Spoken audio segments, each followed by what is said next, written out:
Bases dropped on Thursday Thoughts here on SDH. We're in the middle of a long, large, big week when it comes to high school soccer. We'll get into that coming up in just a little bit. John here, you there, Matty Cruz on the ones and twos. And today is our standard, incredibly busy Thursday show because when Jason is free, when he is safely parked and assimilated, getting close to practice at the Children's Healthcare Atlanta training ground in the next half hour, Jason will hang out with us, and he'll talk about what happened last night with Atlanta United. Very, very cool stuff that he was a part of, and we'll get you ready for Chicago and anything else on his mind. 10 o'clock. It is the last Thursday of the month, which means one thing and one thing only, short of breaking news. Kaylor Hodges and our friends from the USL Show drop by for 20 minutes, and we get to go over the 30 days that was, a little less than that considering that the season just started, but the month in the USL Championship in League One. We'll go over that with Kaylor. Let's see if he drags anybody else into the discussion. There are some topics to talk about, and I know that Kaylor wanted to talk about something that we talked about on the show yesterday with the USL and the letter of intent with the city of Roswell in the northern suburbs. So we'll get into that with Kaylor, and at 10:30, last half hour of the show, it is our buddy Niko Moreno from Pulso Sports and the Soccer Bar. And Niko gives the Pacific perspective on the Western Conference and anything else going on in his brain when it comes to Major League Soccer. So it is our traditional rather large and busy Thursday here on the network. Shooter is not a fan of Caleb Porter. And for those of you in the Twitch page, you really can see just how much of a fan Shooter is not of Caleb Porter. Already wants him fired. Morning, Alex. Morning, David. And morning, Shooter. Shooter has already converted to Rhode Island FC. And Shooter right there. That's all you need to know right there. Rhode Island FC. There, it's a part of Office HD, and it is right there, ready to go. So, yes, considering that Michael Parkhurst, a regular visitor of the show, is part of the mogulness and the brain trust that is attached. That's why we're flashing the Rhode Island FC here in the office. Opening kickoff. I don't know if they have a – Shooter wants to know if Rhode Island FC has a mascot. I don't know if they do yet or not. And this would be a question for Jarrett. If we could come up with a mascot for Rhode Island FC, what would it be? And would Jarrett give himself permission to go up and be said mascot? Maybe it's like Captain Crunch or something. Some kind of a ship's captain. You know, the stereotypic ship's captain where you end up where he looks like the Danny Noonan character in the one scene in Caddyshack where he's got the blue blazer, the white hat. You know, the only thing missing is like the corncob pipe or something, and something like that. So Captain Parky, I don't know, something like that. That'd be your mascot for Rhode Island FC, and we will see if Jarrett would consent to being said mascot or said representation. I don't know if you would want an anchor as a mascot if you were Rhode Island FC. But what this would do, if you were Jared or whomever the mascot would be, is it would give you access to all of the great Italian restaurants on the hill in Providence. So that'd be part of the deal. No, well, with what's going on in Baltimore, Shooter, I'm not going to go there. I'm not going to jinx that stuff.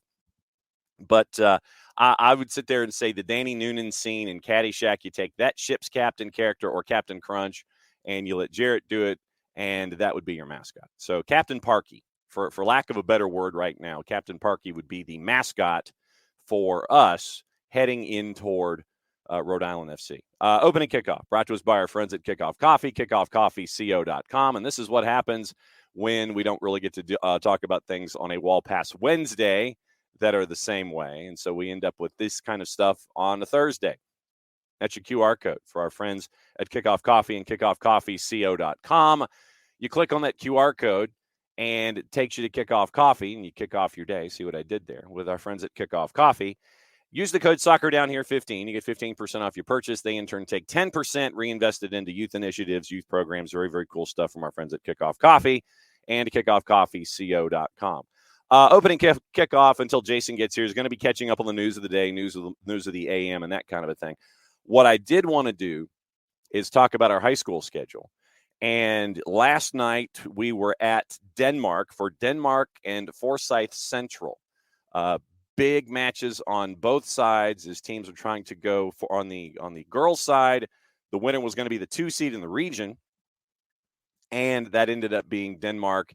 And it was on the boys' side, Denmark needed a win, and they need to get some help to get into the playoffs. They took care of that, and so now they're scoreboard watching, and they might be driving to other matches in the region as they go here for the remainder of the week. Because remember, spring break here in the metro Atlanta area is next week, and so everybody's trying to get their region play done, I think, by spring break. You might have some holdovers on the flip side, and then you have another week or week and a half after that to get you through your schedule. So last night, big shout out to our friends at Denmark, and we did the scarf swap.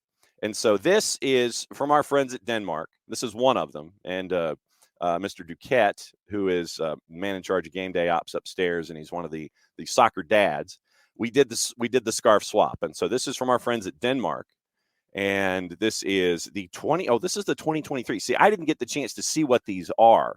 I just knew that they existed. I didn't get the chance to open, and so that's one. Denmark Soccer. It's the 2023 season scarf. That's pretty cool. And then the other one, and I didn't realize that it was 2 separate scarves. And so Mr. Duquette, and I can't thank everybody up at Denmark enough, Coach Karen, the athletic director, Mr. Duquette, and everybody else involved with game day ops with putting up with me. It is the Dane Nation Double Blue. The Dane Nation Double Blue scarf on the one side, and once again, they use Die Hard like we do. And so there's the white, as I bang the microphone this morning. So this is the 2024. So the 2023 was a very thick blue. This is the 2024, and it's double-sided. And so I've got to figure out which one, probably the 2024, considering that was when we visited. I'll hang on to the 24. The 23, Maddie and Jason and Jarrett can fight over each other and figure out who gets the 2023 scarf. But, yeah, the fantastic scarf exchange last night up at Denmark. Big stuff. And it was really cool to be up there for that. And big wins for Denmark on the girls and the boys side. Today, we have another rivalry. We are in the middle of a 4-match week when it comes to high school soccer and the sprint getting to spring break. We were at, Maddie and Jason were at River Ridge, ranked number 2 nationally on the boys side. River Ridge and Sequoia, and that was Tuesday night. Last night, it was Forsyth Central in Denmark. Tonight, it is McIntosh at Stars Mill, and I think those are 6s and 8s. And it's a rivalry across the board, regardless of what the sport is. But in soccer, kind of amped up that much more. So we'll have those matches tonight. The full complement, me and Maddie and Jason, will all be down there with that one in the Southern Crescent. And then Friday, while Maddie is, I think she's lacrossing at Kennesaw State, it will be us in the mountains for the first time. White County at Gilmer. So we're going to Ellijay. And it'll be the first time that we will have been there. We have been already taunted by barbecue in the area. So you know me and barbecue and local barbecue joints. I get to add them to the list. We've already been taunted and teased that this will be on the menu at Gilmer High as the Bobcats take on White County. So we'll be there on Friday.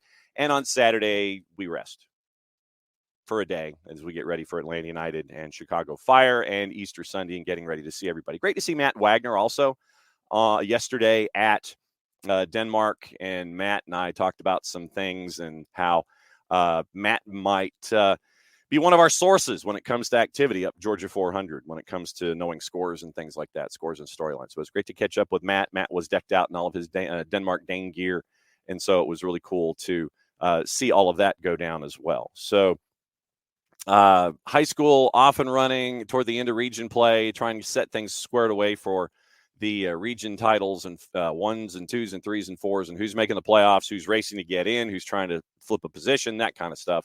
SoccerDownHere.mixler.com soccerdownhere.mixlr.com. Soccerdownhere.mixlr.com. That's our live platform this year. They've been really great about transmission and space and all these kinds of things, so we can archive the matches so you can go back and listen to them if you miss the live broadcasts. So it's soccerdownhere.mixlr.com. That's us. Follow us there on Mixlr. Download the Mixlr app, and you can listen to all of our live content. All the live games, they are there on the Mixlr platform and our Mixlr channel over there. All the Atlanta United 2 stuff, all of our high school stuff, anything else that's live goes to Mixlr. And so that's where we are with that. So once again, great to be up Georgia 400 last night and hang out with our friends at Denmark. And Maddie and Jason can fight over the second scarf all they want.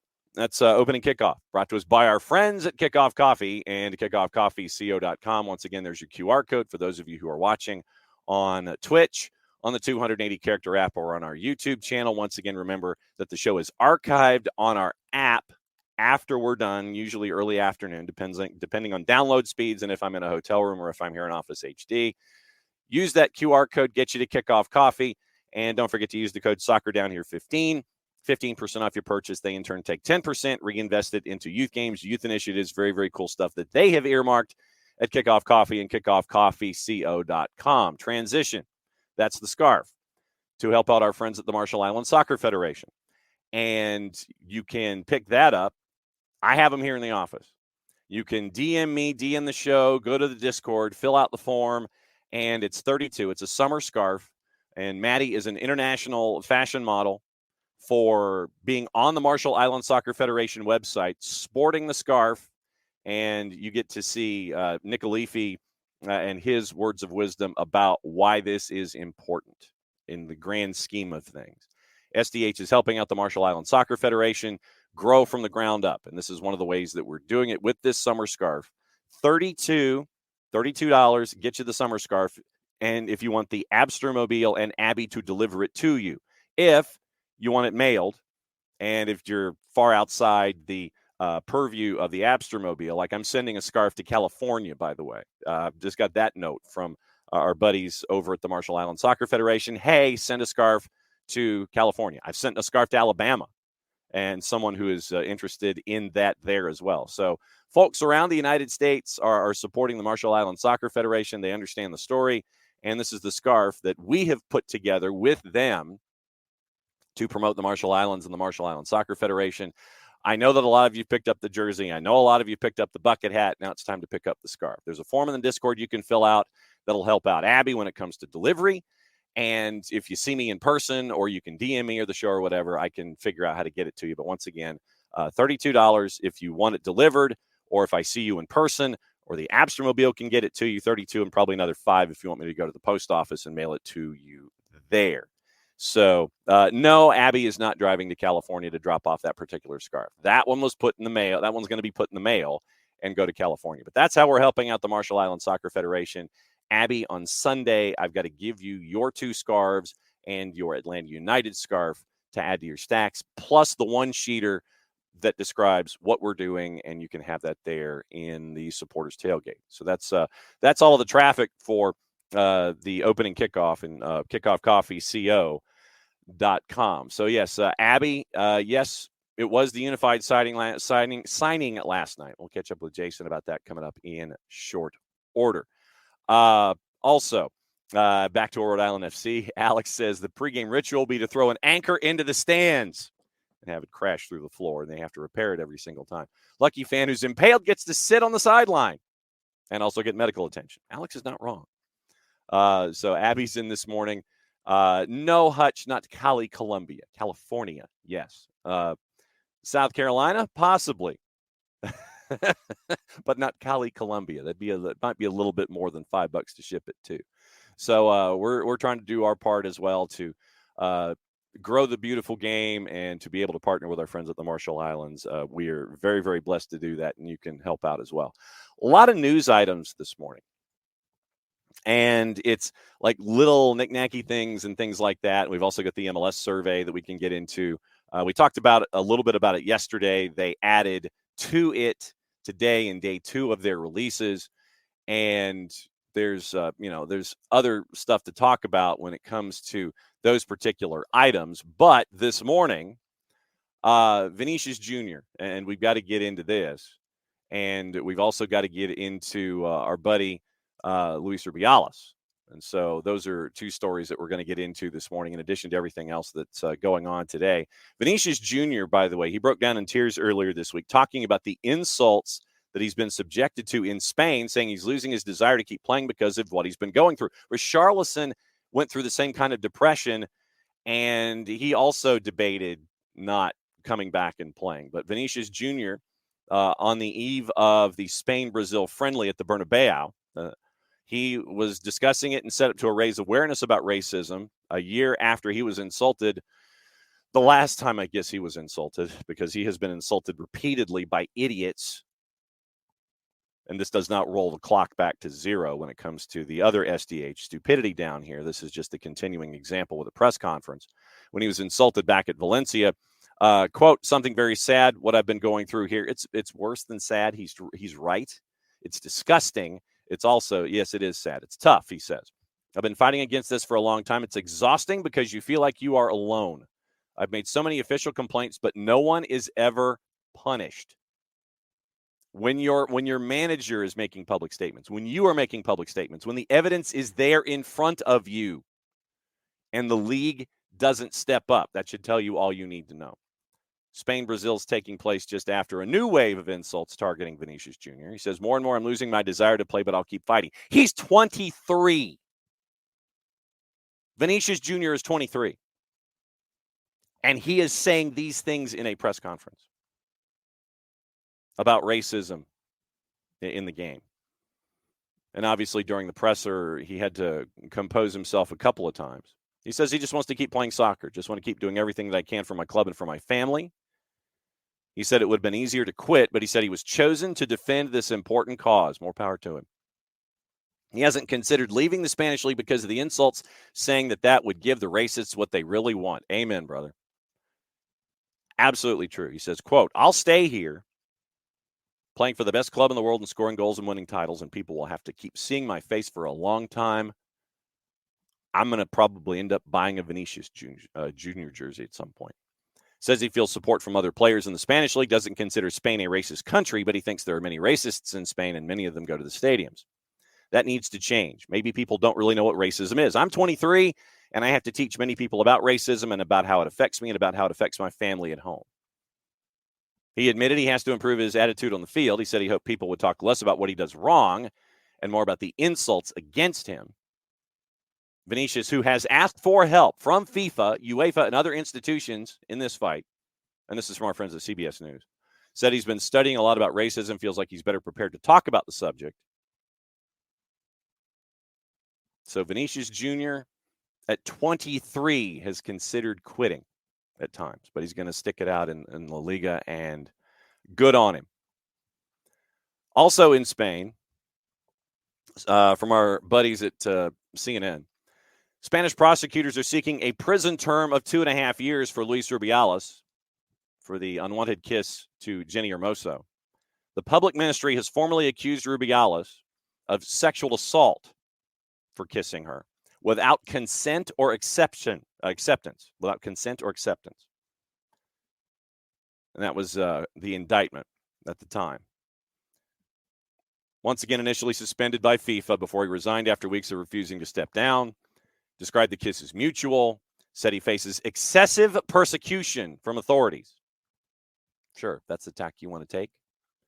In addition to the prison sentence, prosecutors have also asked for a supervised release for 2 years, a ban on communicating with Hermoso or coming within 200 meters of her for 4 years, as well as a fine of the equivalent of $54,100. They've also the prosecutors have also accused Spain's former women's soccer coach Jorge Vilda, Spanish national team director Albert Luque, and the RFEF marketing director at the time, Ruben Rivera, of allegedly pressuring Hermoso to justify the kiss. All 4 men are requested to compensate Hermoso with another $54,100. Rubiales and the other 3 accused have each denied the charges against them in prior testimony, the court's prosecution service said in earlier statements following their respective hearings. Incident also sparked a conversation about the prevalence of, quote, macho culture in Spain. Rubiales' initial refusal to step down also sparked solidarity among Spain's female players. Coaches resigned en masse.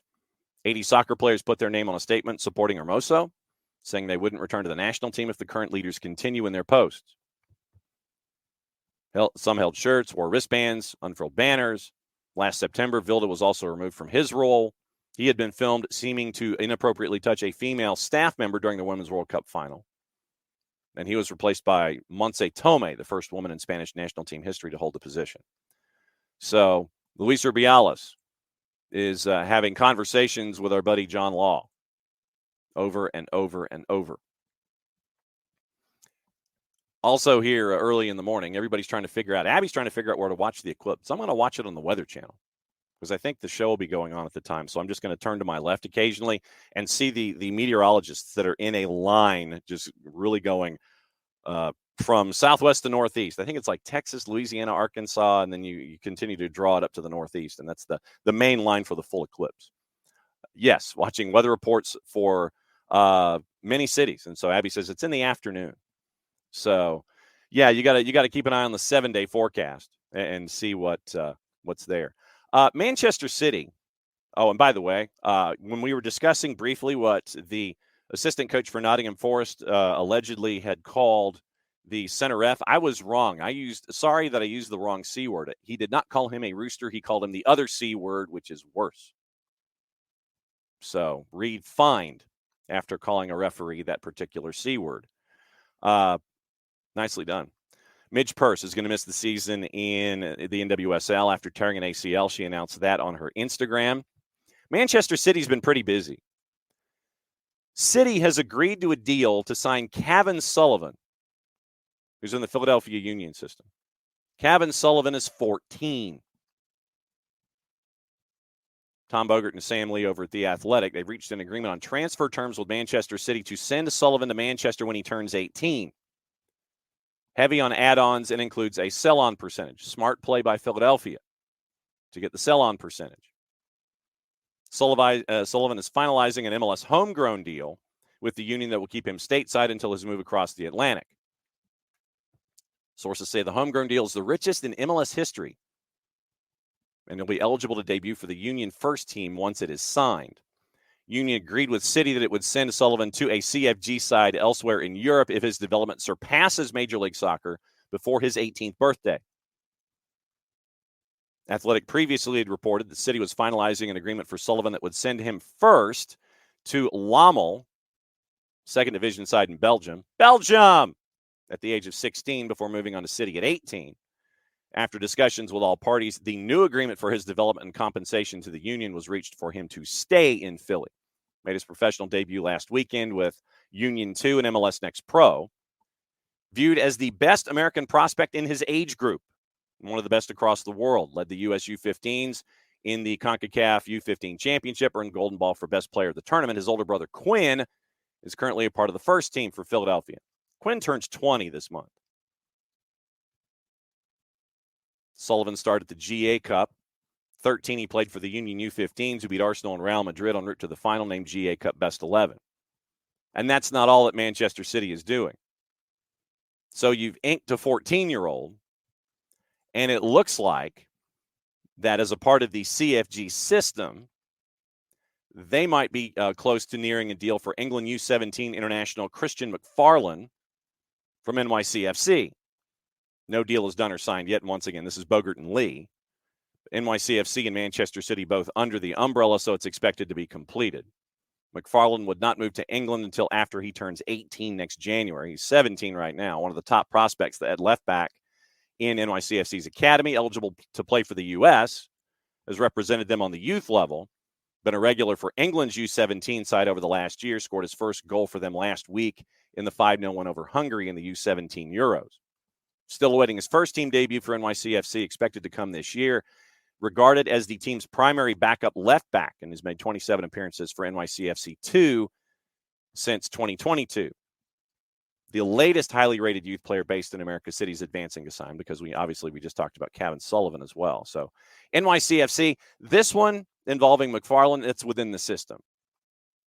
So this one you could sit there and sign and move him and shift him as all inside the City Football Group umbrella.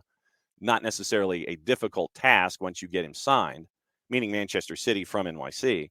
The Kevin Sullivan one, 14 years old. Kevin Sullivan, now close to being agreed to a deal with Kevin Sullivan, the Philadelphia Union and City Football Group. So that's very, very interesting stuff. But once again, we see this in Europe a lot. You see a lot of tracking of teenagers by the big clubs, and they can't, be a part of the process until they hit a certain age in the Premier League, and then they get their sea legs, and then the expectations are huge once they walk in the door. So you got all that. I know at some point I need to talk to Jared about Aberdeen because they're still looking for a manager, and we've kind of kept an eye on Aberdeen ever since the Atlanta United interest. Aberdeen right now, they were working, I think, on their fourth manager this season, and they're 3 points out of the relegation zone, which means that they would be in that second half of the table, and that's not what you want when you are in the Scottish Premier League. Everton fans are demanding clarity over the 777 takeover bid. They want to know what happens if 777's bid falls apart. They sent a letter for the fan advisory board, sent a letter to the club with questions. They want to know what's going on. They want to know whether 777 have the necessary resources. And we've been going over 777 and the resources through the investigations of our friends at Yosemite Football. And they're trying to complete the purchase from Farhad Moshiri. Richard Masters was contacted, the chief executive of the Premier League. Everton's fans and the fan advisory board have questions. I imagine that Tom Russo has questions. I imagine that Ropes has questions. So you have all of this that is a part of the discussion when it comes to Everton. And apparently, news from our friend Jessica Charman and her club Reading, it appears once again that the owner is in discussions with a group to finally sell the club. About time. But we've been through this road before. I would not hold my breath on it because there have been times in Reading where the owner has changed his mind and changed the terms and has spurned interest, and the club has stayed with Dai Young. So we'll see what happens with our friends at Reading. So that's where we are. That's where we are with the early part of the news. It is 9:30, second half hour of the show on a Thursday, and that means that we bring in this guy, Jason. Are you going to watch the eclipse at all? No, I watched it a few years ago. What was it, 2017? That sounds about right. The last time we had one? That sounds right. Yeah, I mean, I've kind of seen it before. As much as you can see it. You're not supposed to completely see it. You don't want to do that. Did you do the thing with the shoebox when you were a kid and you sat there and you make the hole in the shoebox and you have you do those kinds of things? I remember that, yes. I don't have the special glasses, so I'm not going to risk my eyes now. Yeah, so Abby's trying to figure out where on the strip of the complete eclipse from basically Texas to Louisiana northeastward she's going to be to watch this. So she's going to take the Abstromobile on a roadie. And so I'm going to skip it this time. Yeah, right there with you.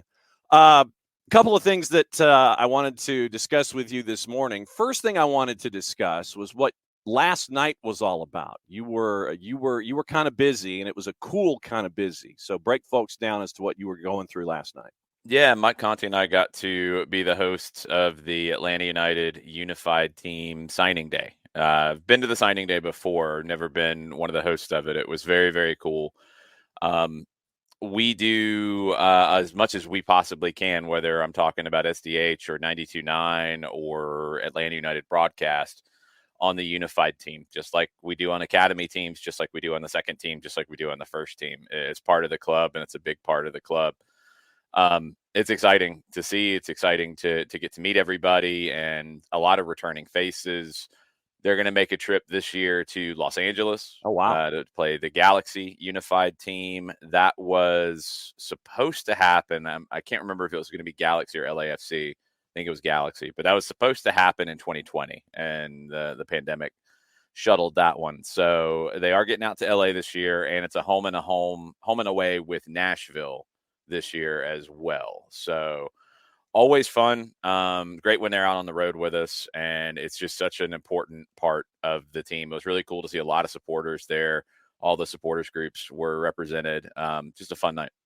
And to be able to be there and see what Marty Jellamy, the head coach, and the staff are able to do, and to see the joy on the players, not just when they're out there, practicing or going up against first team or staff or those kinds of instances, but to see them on the road and enjoying the experiences as a normal club team. It's just like, all right, you're on a club team, you're on the road, you're going to do road things, just to see the joy on their faces as they are treated as equals across the board in Major League Soccer. Very, very cool. Yeah, they take it very seriously. Atlanta United, just as a club, has really set the bar in MLS with how they've done with their unified team and all of the resources that are put to the unified team.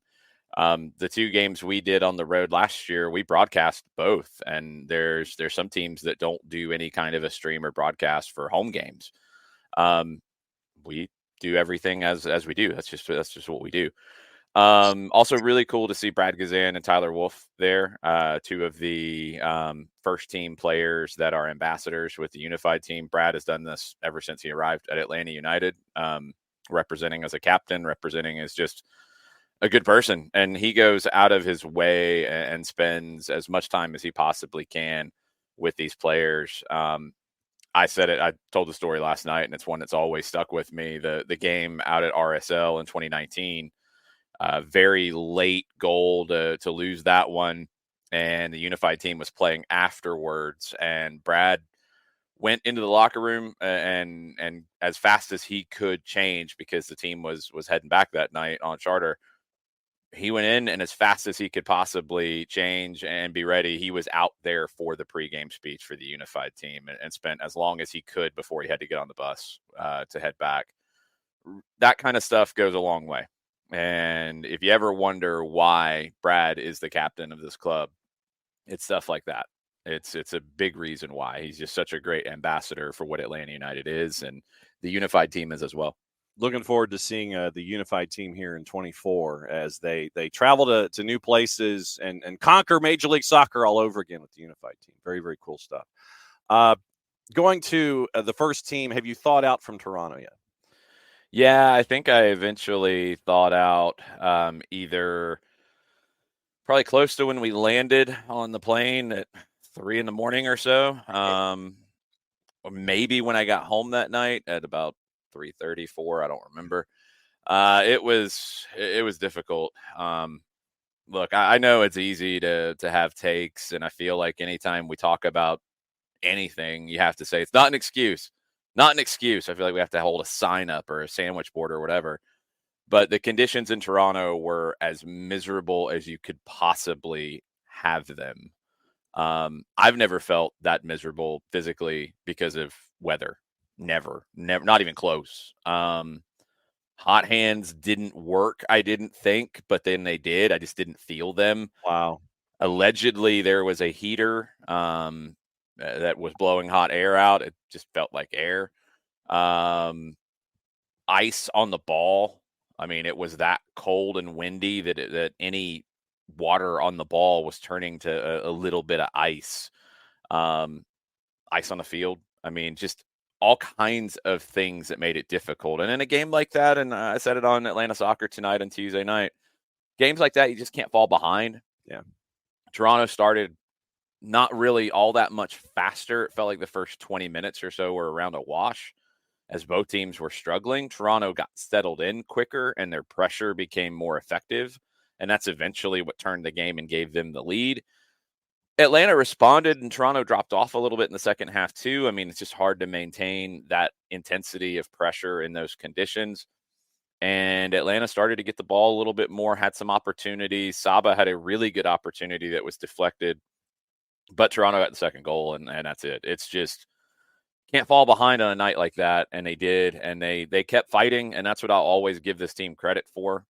They don't just fold up, because you see teams that when they fall behind, they know the game's done. You can see a difference. You don't really see a difference with this team, and it's a credit to that spirit. You've had 2 weird games, like cold games on the road to start the season. It's not an excuse, but when you get on the road in some more favorable conditions, you've got to show that you can get some results on the road this season. That is one of the big steps for this team in 2024. And the quote that's out there, out of crisis comes opportunity. And with Atlanta United, 7 players down, 6 on international duty, Stian Gregerson with the meniscus out for another couple of weeks at least. They mentioned 3 to 4 weeks, but that's just a bracketed timetable. Could be sooner, could be later, just depends on the healing process. The folks that were in there as a part of the starting lineup, I know that we like to focus on Atlanta United 2 players and coming up, and it gave Noah Cobb another opportunity to be there and be a part of things at the back for the first team. Yeah, look, I mean, I don't even want to call it a crisis because I think that's maybe overstating it a little bit. It's just it's part of this league. It's part of the game. MLS isn't the only league to play through international breaks, but they're one of the few, and it's something that they're going to have to resolve. And I think if that means more midweek games, and this is what I want from. It's easy for whether we're talking about the cold being an excuse, or we're talking about the Open Cup needs to be the biggest thing ever, and we're saying the League's Cup is bad because it's a money grab. All these different things to get what we want, and I'm with it. We don't want to play during these international breaks. You want teams to be as close to full strength as possible. But then the flip side is you're going to play more midweek games. That's the only way. Yeah. And you can say what you want about Leagues Cup, but the attendance for Leagues Cup was pretty good last year in general around the league. And it captured people, especially as it got to the knockout rounds, more than the Open Cup has. And that's not ideal in terms of the Open Cup's history, but it is a fact. So that's not going to go anywhere. That tournament makes money, and the Open Cup does not make money right now. So you got to have the Open Cup, and I want everybody to participate in the Open Cup. The Leagues Cup has been successful, and I think it's a big deal to have these meaningful games with Liga MX teams another time during the year outside the teams that go to CONCACAF, which is also important. That's a lot of competitions. You only play a 34-game schedule as opposed to 38 in some leagues. That helps you a little bit, but you're going to have to play some midweek games to avoid international breaks. And I think the trade-off is worth it. But if that's the change that is made, I don't want to hear any griping about midweek games because you can't have it all the way that you think it is in a utopia. Like Right. That doesn't exist. So, and I want to see this year. So the Open Cup coming up. I want to see when MLS teams are in the Open Cup, I want to see the fans turn out for these games. I love the Open Cup. I've told you about this every year we've done this show. The Open Cup is an amazing tournament. All of these things are important at varying degrees. In some seasons, some competitions are more important to certain teams. But you're going to have midweek games to make it work. Now, there was an opportunity in Toronto for guys to get minutes. I think Dax McCarty getting 90 is very, very good to start to get him into a rhythm. Nick Firmino getting his first start, Jamal Tiare getting his first start, Daniel Rios getting time was very, very good because I liked what we saw from Daniel Rios. Noah Cobb is kind of on that trajectory that we saw Caleb Wiley on a couple of years ago, where young player, he's learning every time he's on the field. A lot of people have tried to Zapruder film the first goal and blame it all on Noah. It's not. It's multiple things break down in that moment. And the most important thing is you turn the ball over in your own half because Toronto's pressure was successful. And then everything is, well, if you step hard here, then you're leaving space behind. Somebody else is going to cover you. There's a lot of dominoes there. And the more you go through navigating dominoes, the better you're going to be in the long run. The younger you go through navigating dominoes, the faster you learn how to navigate them and deal with them. Caleb Wiley went through that. Noah Cobb is going through that. I don't think that goal's purely on Noah. I thought Noah actually played pretty well, all things considered. It was a difficult night at the office, and the guys got through it. And then the guys who came back and played for Atlanta United 2 the next day, I didn't hardly know what my name was in the second half of that game. I don't know how Efrain Morales played 90. Luke Brennan had 2 goals. Matthew Edwards was great playing at center back, where he's played fullback all preseason. It was a tough weekend. It was a tough weekend, and to get that on Sunday was great. But Saturday, you've got to take what you can out of that, and you're not going to take a lot out of the soccer side on Saturday night. You're going to take more out of the perseverance and out of the fight and out of the work. Jason's here for another 15 minutes or so. Kaylor Hodges and the USL Show invade us at the top of the hour. It's their first visit of the regular season. You mentioned the twos, and your conversation's triggering other questions and other topics. Yeah, it happens. I kind of ramble sometimes. You know that by now. But I know. But then it's like, oh, I'll go this way. Efren Morales and the guys that made the trip to Toronto came back.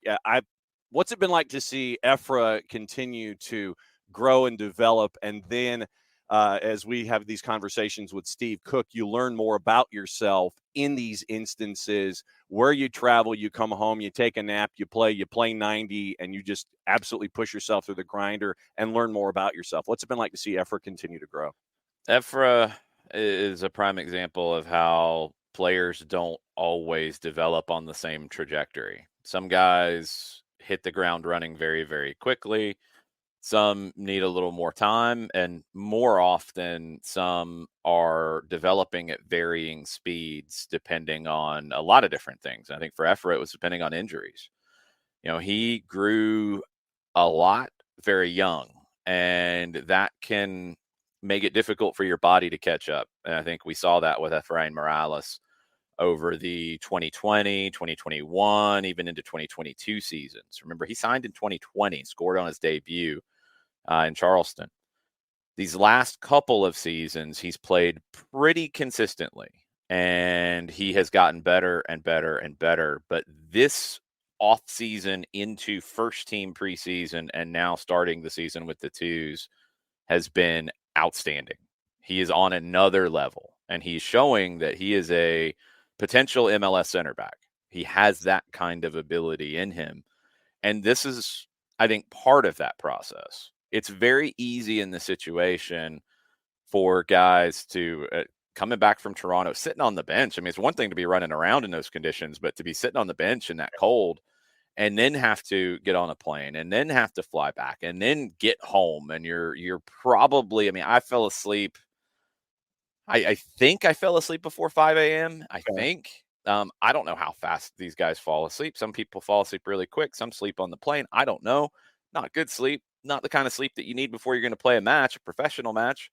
I don't know what kind of pregame meal you're able to do, because typically you have a couple, and I don't think he had time for that. So to be able to just get up and deal with it, and just watching him at the end of the game, my takeaway from that Twos win, and honestly from this whole weekend, is going to be last few minutes. Efra was just really struggling with, I think, fatigue and physical tiredness. Final whistle blows, and it looked like a piano came off his back, and he just slumped over. John Bernard comes out to give him a high five, and then just sees him and gives him a hug, because he was hurting. But he put in that performance in a clean sheet, and it was really impressive to see. And Edwards and Brendan were both great as well.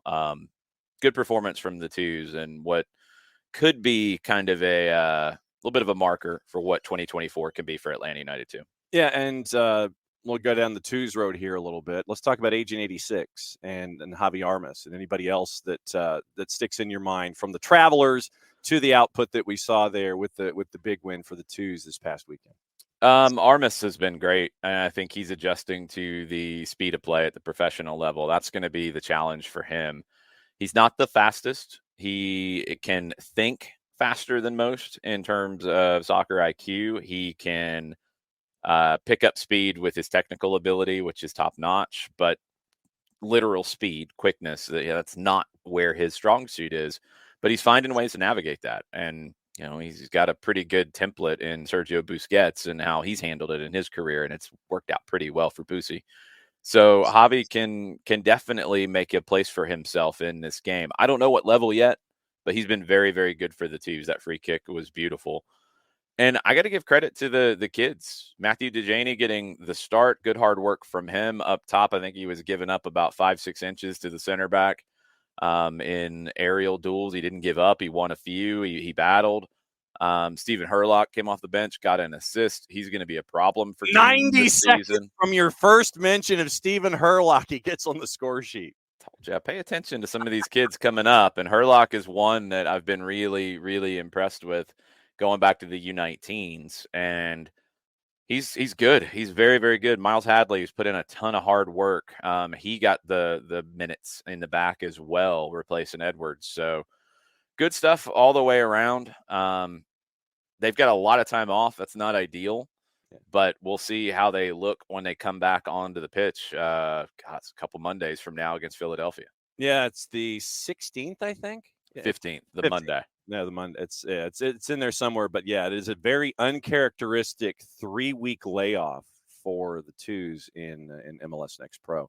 Yes. How much study hall have you done when it comes to getting ready for Chicago, and Chicago specifically? A little bit. I mean, Chicago is pretty different than they have been. Some of the same old faces, but then you got guys like Hugo Kuipers and Kellen Acosta in this group that are impact players for them.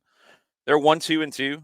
The draws are probably better than that win, although that win is impressive because they were 3-1 down 80th minute and they found a way back. Now, the goal that got the win was not a shot. That was a long diagonal that the wind, again, took it. Little bit stronger wind, maybe not by much than what we had in Toronto. Took it from being a long diagonal to the right side into the goal. That's their win this season. Shows perseverance. Again, they come back from 3-1 down and get 2 goals in stoppage time to win that one. But maybe a little fluky. This is a team I think still needs some more time. Xherdan Shaqiri is still one of the most talented players in the league. They're playing him a little more centrally now. Brian Gutierrez, one of the most talented young players in the league, just turned 20. He's a player that I've always been really, really impressed with. And Fabian Herbers is having maybe the year of his career, and some of that is with Acosta being the 6 and with Shaqiri being the 10 when they're lined up that way. It allows Herbers a lot of freedom because teams are going to be very worried about Acosta when he steps forward and Shaqiri, obviously, and it's creating some more space for Herbers, who's got 2 goals and 2 assists. So middle of the park, they've been very, very good. Can they do it on the road? They haven't yet this season. Can they do it in Atlanta? Find out on Sunday, but I like Atlanta's chances. The question is going to be somebody like Bartosz Slisz coming back from 120 minutes on Tuesday with Poland. Is he going to be ready to go? Can he give you anything? Can he start? Does he have to come off the bench? You'll get Jay Fortune back, who only played 1 game over the break. That's good. That helps. He should be fine and ready to go 90 minutes on the weekend. Yorgos Giacomakis didn't play a ton of minutes with Greece, but Yorgos is going to need an emotional boost. You know, it's rough when you miss a penalty in a shootout, and Yorgos did for Greece. And if you saw his Instagram post, I think you got a sense of the emotions that are at play with him. He's going to need a boost. And, you know, whoever's out there listening to this, it's going to be in the building on Sunday. Spread the word that, you know, when he starts, and I would assume that he would, he needs the loudest roar that you can possibly give him. It's tough when you're going to get blamed, even though a shootout it's tough. It comes down to individuals, but the team performance is what gets you into that shootout. There was a lot of blame placed on Giacomakis for Greece not winning that shootout, Republic of Georgia going on to the Euros. And Yorgos probably put some of that blame on himself too, because that's the kind of player that he is. It's the kind of teammate that he is. He needs a big boost in the building on Sunday. So when he's announced as a starter, it needs to be the loudest roar that can possibly be mustered. One of the other things that I was keeping an eye on with Chicago is the injury situation at left back. Do we know anything about Chase Gasper? Because he came on as a sub, had to be subbed off with an injury. They were thin there to begin with. They could be thinner. Do we know anything about the line at the back? I mean, he came back on the bench over the weekend, so I don't know where he stands at this point, and they won't tell us probably until Saturday. They're a little thin there, but they've got center backs who can slide outside. They've got ways that they can cover that. They'll be okay, but with Gutman going down and then Gasper not being 100%, it's not an ideal situation for them. When we got another 5 minutes or so here. And one of the other things that I wanted to discuss with you is our high school schedule. And it is a 4-match week for us this week because region play is trying to wrap up before spring break. And then you've got stuff that you can try to take care of just to get your schedule wrapped up to get ready for the playoffs if you're making that kind of a push. You and Maddie started our week with River Ridge, ranked 2 nationally in some polls on the boys' side, going up against Sequoia. And you were pretty active in that one. Yeah, 5 goals in the first half. That game was crazy, and every goal felt like a golazo as well. A free kick off the underside of the bar, some good work on the left side, then a shot into the far side netting. Felt horrible for the goalkeepers in this one because just goal after bomb after goal after bomb, and there's nothing they can do. Sequoia was ranked number 4 in the classification in 6A. River Ridge was ranked number 1 in the state. And Sequoia took the lead 3 different times, and River Ridge answered back every time. And then you had a red card to Sequoia, second yellow. And then you had a red card late in regulation to River Ridge. So it was 10v10. But I think playing with 10 longer, the legs started to go for Sequoia. It went to overtime. It's overtime in high school. They don't call it extra time. They call it overtime. Welcome to the differences between the rules and all of this. And River Ridge just had too much, and they go on and get it done. And this is a River Ridge team that's missing maybe their best player, Matthew Dean, who is on an academy contract with Charleston Battery this season before he starts in the fall at Georgia Southern. So he forewent his senior season at River Ridge, and he obviously would have been one of their best players. They're still that good. And last night we were at Forsyth Central in Denmark. Tonight, Stars Mill and McIntosh. And in soccer, I think that's pretty much all you need to say when it comes to those 2 schools. Yeah, it's always a big one with Stars Mill and McIntosh, 2 of the top programs on the south side of town, 2 of the top programs from Fayette County, different classifications. It doesn't matter. McIntosh's boys are a team to watch this season. McIntosh's girls are as well, but they're boys in a 5A season where I don't know if anyone else has shown that they can be running away from the group. I think McIntosh maybe can. We saw them very, very early in the season, so I want to see how they've developed. And this is going to be a rivalry game. It's a non-region game, but it doesn't feel like it in this one. These are players who have all grown up together, played club together. Going to be a fun one tonight. Girls game kicks off at 6. This is a 6 and an 8, right? I think this is a 6 and an 8. I will effort quickly, but it's like some games are 5:30 and 7:30. Some games are 6 and 8, and it feels like we get them back to back. So I get confused. I just plan on everything being a 5:30 and get there plenty of time as best as I can, navigating traffic these days. Going to be a good one tonight. Going to be a good one with Stars Mill and McIntosh. Looking forward to it. Yep, and we'll continue to go through all of this stuff. Gosh, it drives me crazy. I will say this. What are you doing now? I'm trying to get the schedule, and the particular website that I go to. Yeah, it's Max Preps. Yeah, that one. They have pop-up windows all the time. Yeah, they love the pop-up windows. They love the pop-up commercials. So they love it. And so I was trying to sit there and see if it was a 6 and an 8, but you and I just readily assume we'll be there at 4:30 anyway, just to knock on the door in case it's a 5:30. But I think it's a 6 and an 8 tonight. I believe so. Before you go, yes. let me go ahead and do the fatal the 3-way dance here. Kaylor Hodges is coming in for. What's up, Kaylor? And so as Jason is leaving, Kaylor is coming in to discuss things. So we were discussing what's going on in MLS Next Pro. Now it's your turn in USL Championship. Jason, do you have a question to lead things off with Kaylor before you go? Yeah, I have a question. Birmingham Legion this year, you get a chance to see them up close. We saw them super early in preseason, and I was really intrigued by what we saw tactically in that first game. Again, it's first game of preseason, and it felt like maybe something you're trying out, but it felt like there were some interesting building blocks there for Birmingham to play in a more, I don't know, creative, expansive way than I'm accustomed to seeing. Has that played out? Yes and no. Okay. The building blocks are still there, but the payoff hasn't quite happened. we saw it against Chattanooga. It was a bizarre system where Enzo Martinez is playing holding mid, but he is still the primary presser of the team. And so when this team is in attack, it looks like a 3-1 everybody else. All right.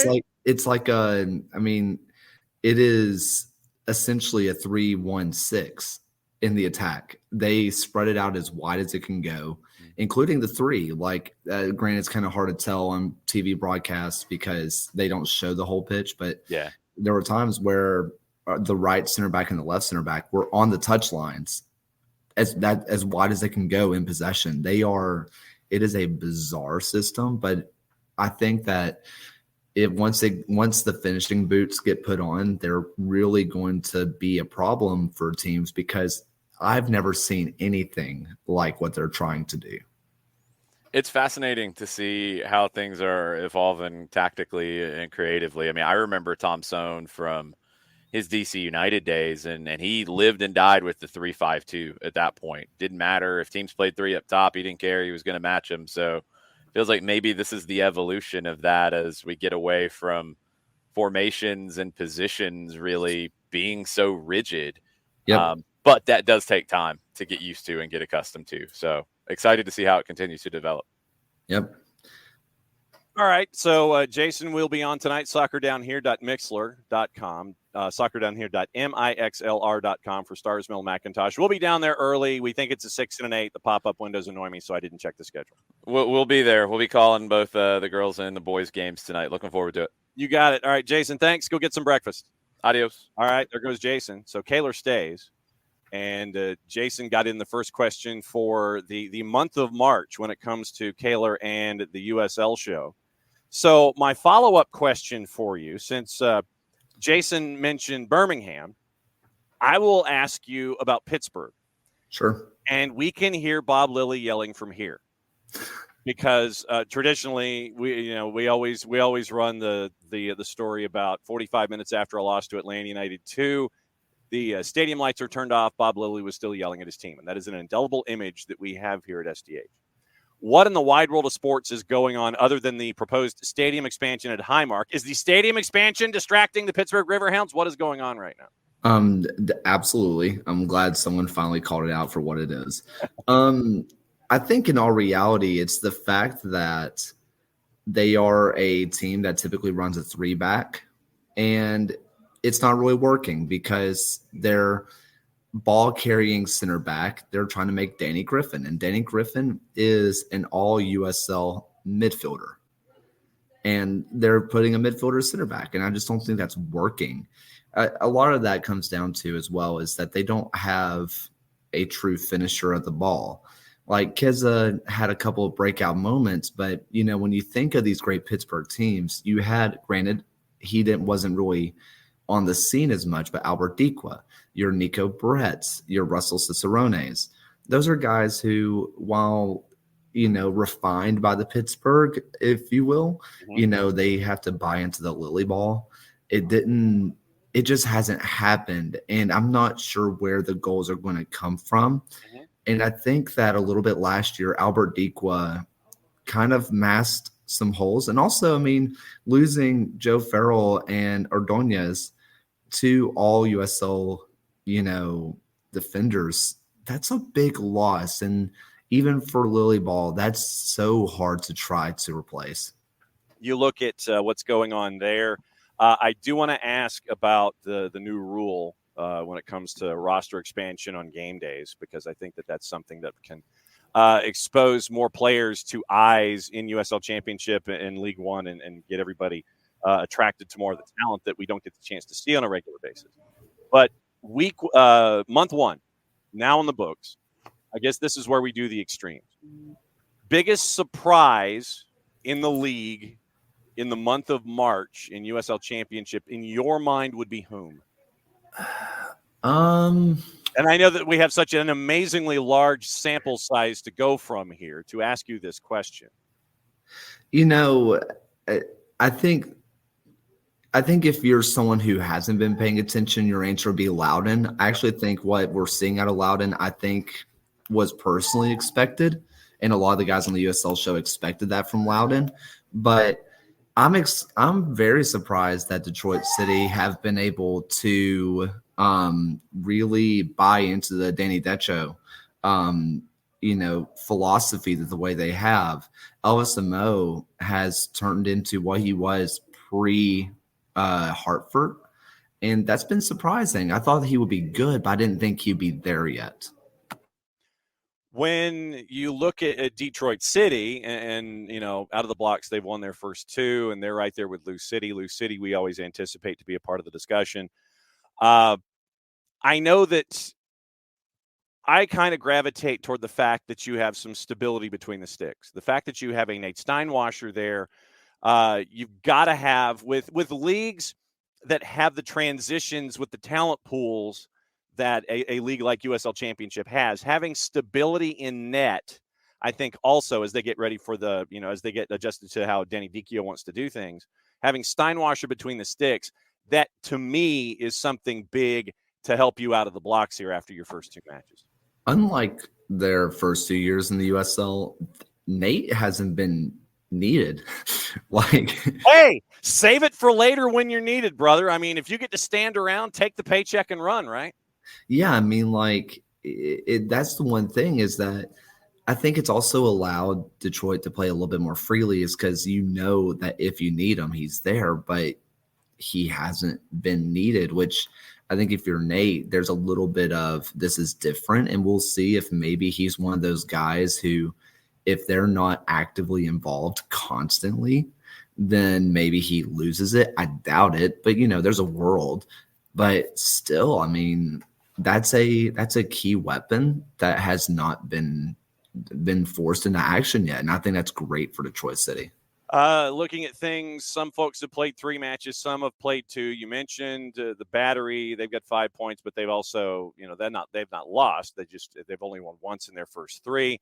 The Miami FC's above the mythical playoff bar. If the playoffs started today, then the Miami FC would be a part of the discussion. Tampa Bay, no wins in their first 2. North Carolina, no wins in their first 3. Rhode Island with 2 draws in their first 2.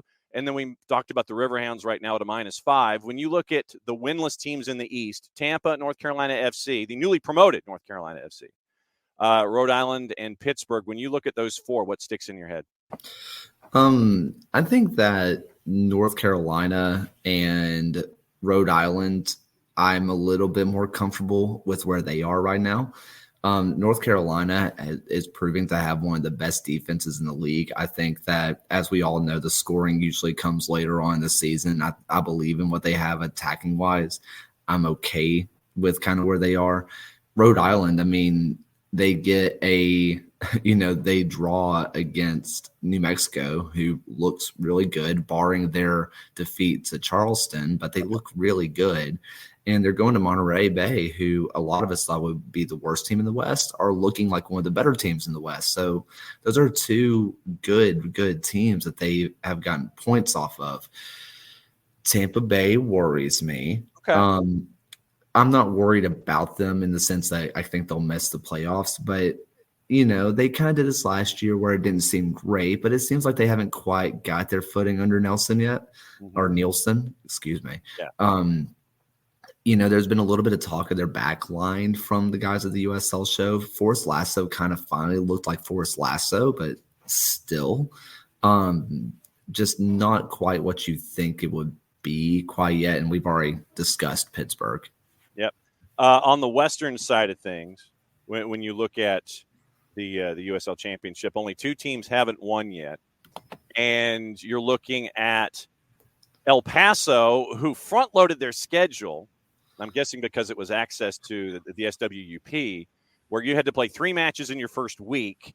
You only come out of there with 1 point. You played 4 matches already, and you still wow. It's because they played Juarez FC in a friendly. Okay. They've played 5 matches in 12 days. 5 matches in 12 days. El Paso 4 in USL Championship, plus the friendly and the border battle. with Juarez, you only have the 1 point out of the blocks. Switchbacks in Colorado Springs, they've lost their first 3. And then you have folks who, because of wins and goal difference in multiple categories, they have like 1 win on the board. A lot of teams in the West have at least 1 win on the board. El Paso and Colorado Springs do not. Does that concern you on either of those two? I didn't believe in Colorado Springs coming into the season, to be brutally honest. So this was kind of expected. I think that I would have penciled in a win versus the Miami FC, but also Miami looks really good. They have a lot more variety in their tactical approach than I think a lot of people expected them. In the first game against Colorado Springs, they played the most defensive 4-4-2 I've ever seen in my life. But then, like we kind of talked about on the show last week, against Orange County, they were playing really pretty soccer. Like, it was really nice. So Colorado Springs, this is a bit expected.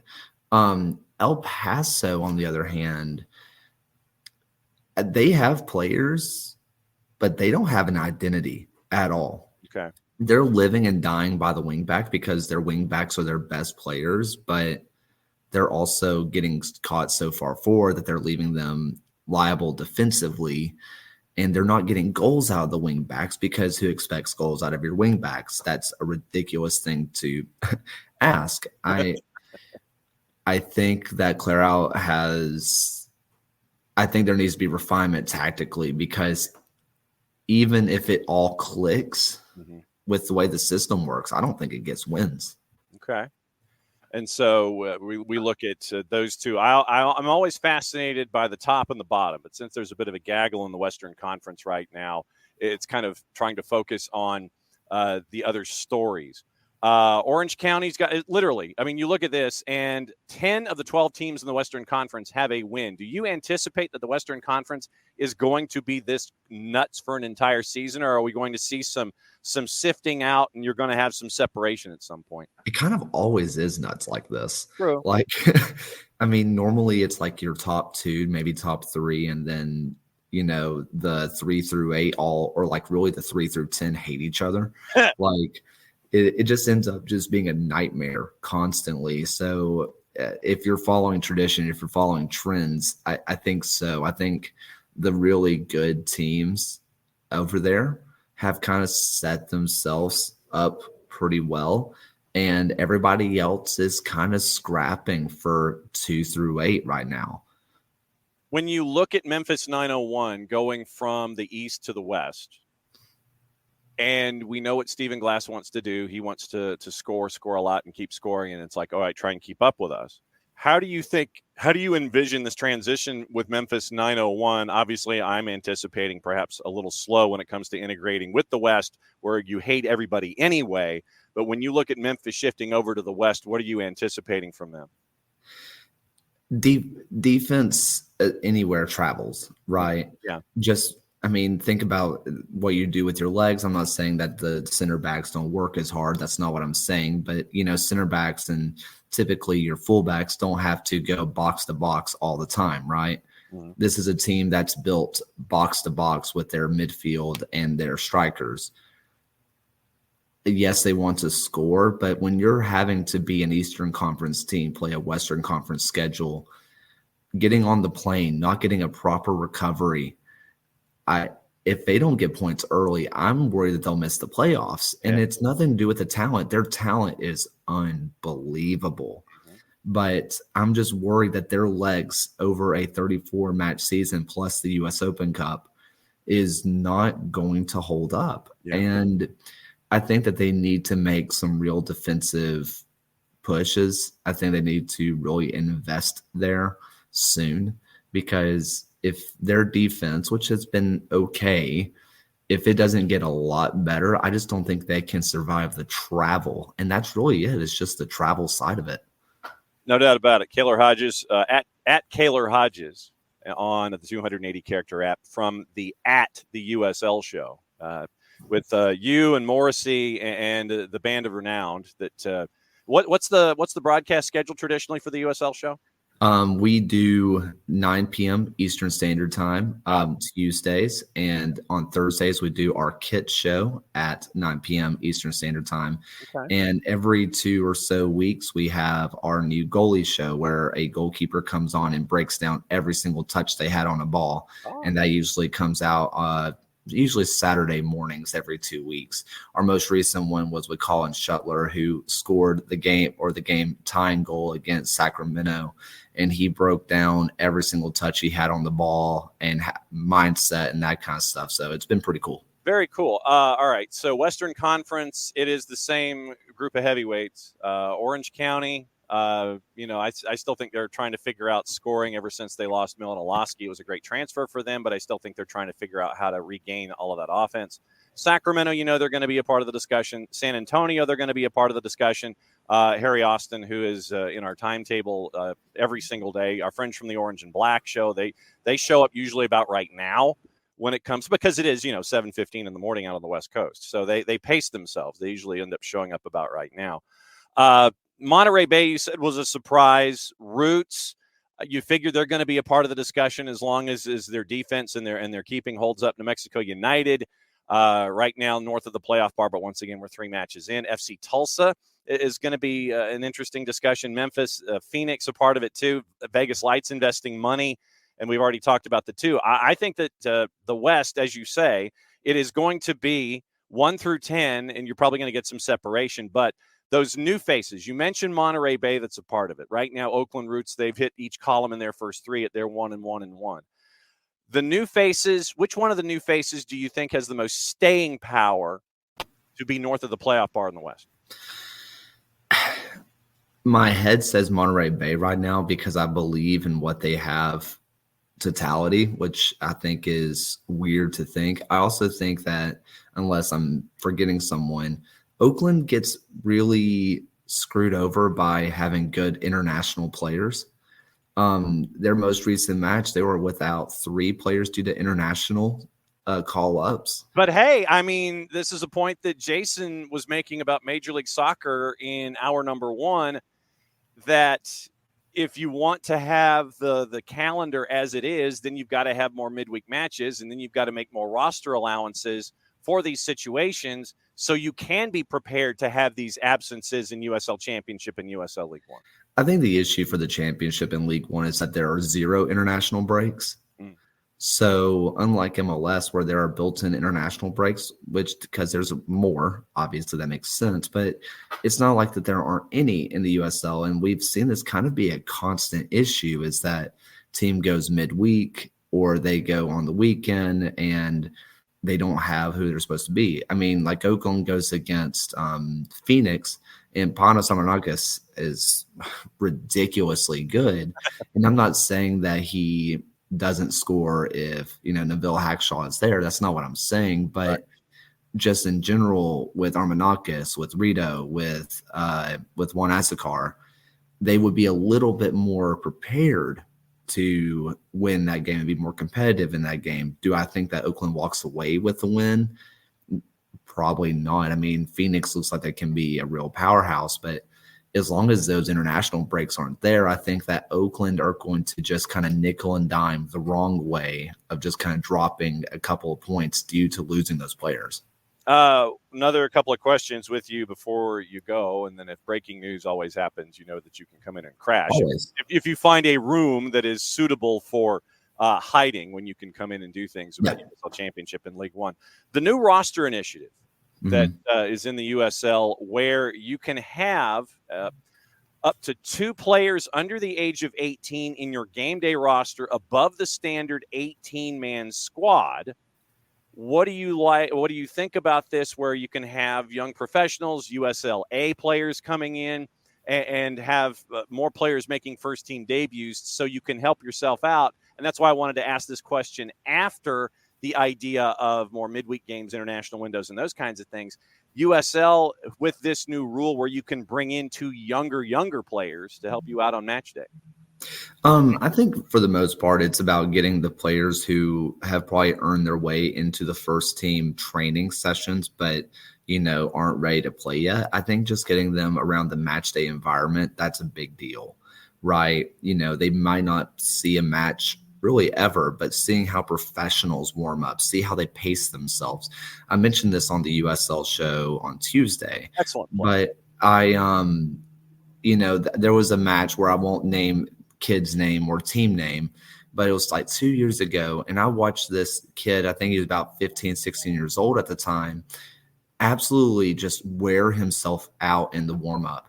You could tell the adrenaline was going. He was just way over and over his head. He was absolutely exhausted after the warm up. And guess what? He came in the 80th minute of that game and he was dead before he ever got on because he had worn himself out. That's the stuff that you learn as a professional that you kind of have to learn the hard way. And he got a chance to do that. I think it's a great initiative for kids to learn how to pace yourself. There's a little bit of, why does only the home team get to do that? Like that seems like it's an unfair competitive advantage. Yeah. The amount of time those teenagers are going to be getting on the pitch, I think is going to be minimal. More than likely when a team's already up by 2-3 goals. And it's also, I think it's kind of a blanket way for the USL to deal with it because child labor laws are different everywhere. Yeah. And so for them just to say the home team can do that because chances are the home team knows their own state's labor laws. If the USL came out and said you can do that everywhere except for New Jersey, new whatever, and California. I mean, there was a Tom Bogert tweet about the kid for Red Bulls who couldn't play after 6 p.m. Yeah, right? because he was 15 and literally it was that day that was the last day it would happen because his birthday was the next day and would be 16. And so if they played on Sunday, you wouldn't have to worry about that rule. Yeah. Yeah. So, I mean, I think that was the USL's way of just trying to skirt that kind of confusion and just say, home team, be aware of your own labor laws, please. Yes. I think it's overall great. I think it's going to allow kids to learn how to be professional, whether that means they go professional right away or go to college. They're going to have different experiences and be very important to those groups. And I think it's just great for everybody involved. 2 more questions, and one's in USL League One. Spokane's off to a hot start. Velocity, they've won 2 of their first 3, and they've had the chance to unveil themselves in their new stadium. Marky McKeever and 1 knocks out of the blocks with 2 wins in their first 2 matches. Off the top, north of the playoff bar in the mythical sense in USL League One, Greenville with a win, Tormenta with a win, knocking off Richmond, Lexington with a win, Omaha with a win, Central Valley. So you have 7 of the 12 with wins out of the blocks, but Richmond has lost their first 2, and they're -3 in goal difference. Early thoughts on League One? Early thoughts, League One. I want to stay in your backyard with Tormenta. Ford Parker might be the best player in the league right now. There you go. He is unbelievable in net. He is just on a heater of all heaters. If it wasn't for Ford Parker, Richmond walk away with that game with a draw or a win. And it's hard to believe Cameron's going to hit on 15 with Ford Parker between the sticks, is what you're saying. Yeah. 1 knocks. We were very down on 1 knocks because we were like, you were very mediocre at best last year and you did kind of nothing in the offseason. Right. And now we're seeing why, because they said we already had the answers in house. And the answer is that we sucked last year and we're better. Like we need a fresh start basically.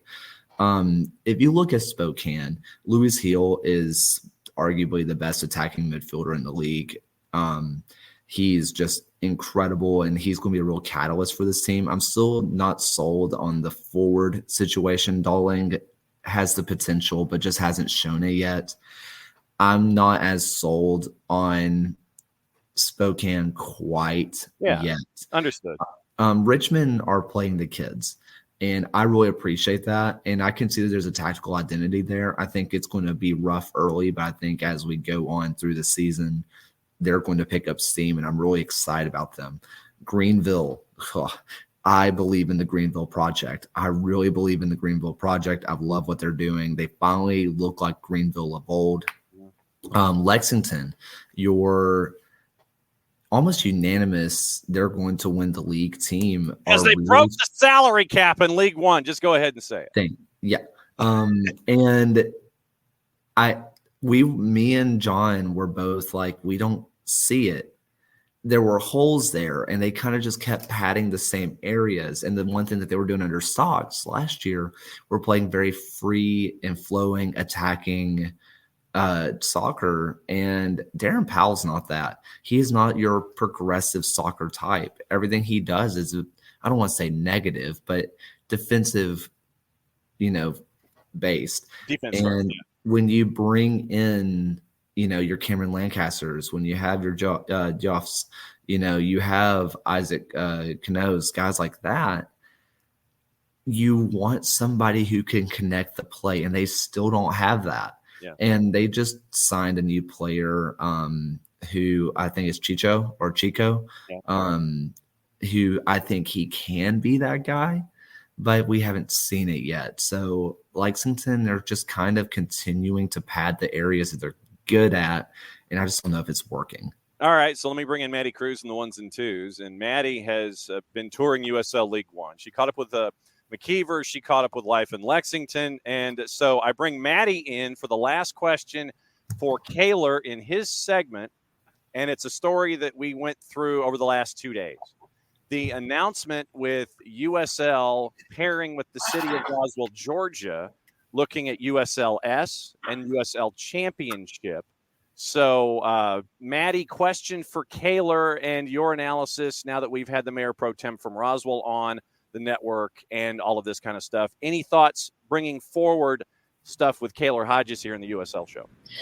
Yeah, I mean, from talking to the Mayor Pro Tem the other day, a lot of the emphasis was on the women's team in Roswell. It was very evident that that is what their focus is on, but also having that development and having that professional male team too, that's so important. So when you first heard the news, what was your initial reaction? And after taking a little bit, like, what is your thought process on bringing this team in? I think start off with the Super League side.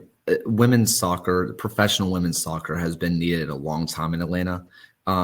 The semi-pros team with UWS, like the Heat and all that kind of stuff. And you've got Georgia Impact on the WPSL too. And they've always been great. And I've always loved what they can do. I think that having a Division I women's soccer team there is great. I also think that if they can really bring up the marketing, guess what's happening soon in Atlanta? The She Believes Cup. Yep. If they can get, Super League to Atlanta, Super League to Roswell, like any kind of branding anywhere, I mean, that's the crowd you want to do it. I think that this is something that should have happened a long time ago, whether it be NWSL or something. I think that it's great. The championship side, I think, is where people started to scratch their heads, but frankly, not me. I remember going to the two United games, and I know people say attendance. The two United fans were about as loyal as they come. There are groups of people that are two United only. Like, it's real. And I also think that Atlanta, people don't really think about how big Atlanta is. Atlanta is big enough to have two teams. And guess what? If they only draw 3,000 people per game, guess what? That makes them an average championship club. And for some people, Roswell is an easier place to get to than downtown Atlanta. If you're someone like me who comes from out of town, Mercedes-Benz is not always the easiest place to get to. Roswell, for a lot of people, is their own backyard. They don't have to hop on the interstate. I think that it's going to be good. I think it's going to be different than what we saw in Two United in the USL Championship days. Yeah. I think overall this is a very successful and a very exciting future for the Super League especially, but also the championship, because a real shot at the championship in Atlanta, you can kind of say that they did with Atlanta too, but in the end it is still MLS 2 for a lot of people. Away fans don't really feel like going because it's a 2 team. And, some home fans might say, well, why would I want to watch Academy kids? I think that this is the first real chance that they've given it. Like I said, though, I mean, the two United fans, I mean, they are as loyal as they come. I loved those guys. But I think that it's an overall positive thing on both the men's and the women's side. Looking at a 10,000 seat facility, and we were Columboing the whole thing and trying to figure out, okay, where could this fit? What real estate are they looking for? How many acres would you need? and they've signed the letter of intent. The USL actually came to the city of Roswell. We found that out in the interview that we had with the mayor pro tem. And you have a former Roswell resident in Justin Papadakis, who is, he grew up in one of the subdivisions in Roswell. He knows the city, knows how it has grown to the point that it is. And it's something that we'll keep an eye on with the letter of intent through the end of the calendar year, renewable for 9 more months after that. What's going on with the USL show, and what do folks need to know? This is going to sound ridiculous. The USL show is for sale, if you will. We are looking for sponsors, is what you're saying. We are looking for sponsors. We are trying to get our first ever live show on site, pre and post game at a match. So if you would like to check out our Patreon, patreon.com/the USL show, check that out. Or if you want to have your brand over a national audience, we're here for you. We're trying to get everybody over to the West Coast. We're not going to quite say where we're going yet, but if you would like to get in touch, the USL show at gmail.com. Okay. So it's always great to have Kaylor and John Morrissey when he's not cutting emo tracks and going through all of the tactics that is going on in the USL. Kaylor, my friend, it's always great to catch up with you and our friends at the USL show. We will catch up with you again in a month's time. So that means, as I stare at my calendar quickly, for the moment, it would be the 25th of the following month where we get to discuss things after folks have played 6 or 7 matches on the season. As always, my friend, thanks for hanging out with us, and make sure that the students stay quiet outside the room that you're hiding in. They never will. Absolutely, sir. Thanks again. We'll see you soon. See ya. There goes Kaylor Hodges. And so, Maddie, I thought it was important to get Kaylor's thoughts on USL to Roswell before he got to go. Once again, the idea of trying to shoehorn 45 acres of live, work, play in Roswell. I mean, like I said, I've got a place in mind, and let's see how close the discussions are when it comes to this particular place. Are you and Jason? Did you see the scarves that our friends from Denmark gave us yesterday? Did you see? I did see. So, like I said, I think I'm going to keep the 24 because of being the 24 season. So I think you and Jason are going to have to fight for the thick 23. So I'll bring this tonight to Stars Mill and Macintosh, and okay. the two of you can determine which one of you wants what's going on. All right. We'll have a rock, paper, scissors battle for it. Yeah, something like that. And we'll tape it and put it on social media. Yeah. All right.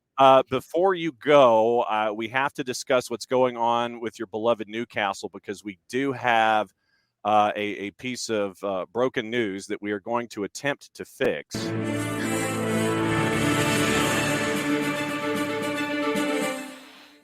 And things continue not to look good for Sandro Tonali. During the Kaylor Hodges segment, Sandro Tonali has been charged by the Football Association, by the FA, for allegedly placing bets on games during the start of this season. Tonali banned for 10 months earlier in the campaign for placing bets on matches during his time in Serie A with Milan, but the Italian international investigated again by English football authorities. The FA alleges Tonali placed 50 separate bets between August 12th of 23 and October 12th of 23.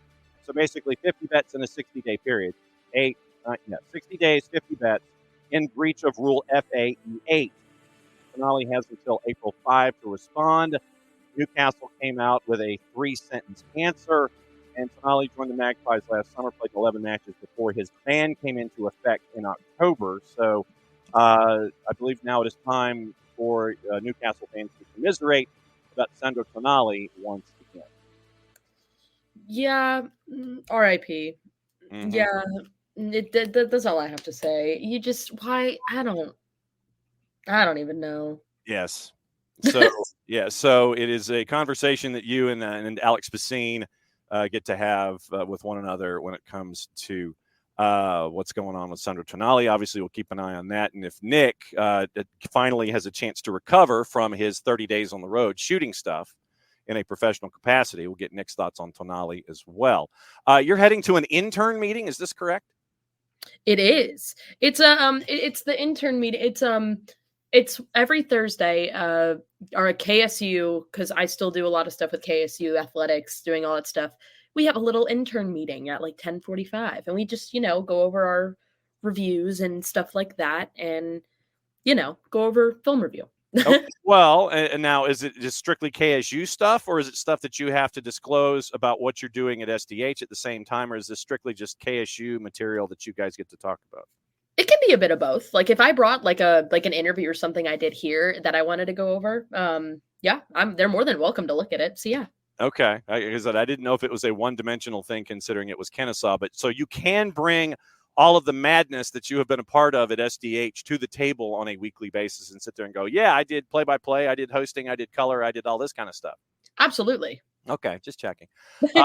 So I didn't know if you needed any, and that's why I asked. I didn't know if you needed any information from us as you headed into the meeting, or if you have all the resources you need, and you're basically like, no, John, shut up.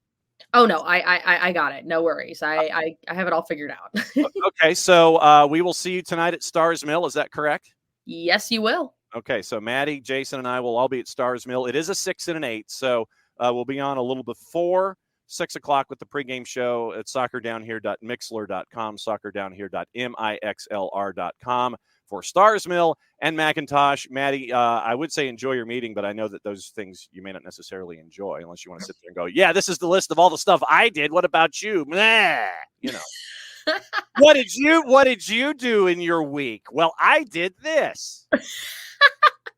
What did you do? I didn't know if the meetings devolved or degraded into stuff like that. Well, it's like, well, yeah, I went and I wrote an article. Well, I did play-by-play and color and hosted and shot all these stories, all those kinds. Like I said, I don't know if it ever degrades into one of those kinds of things.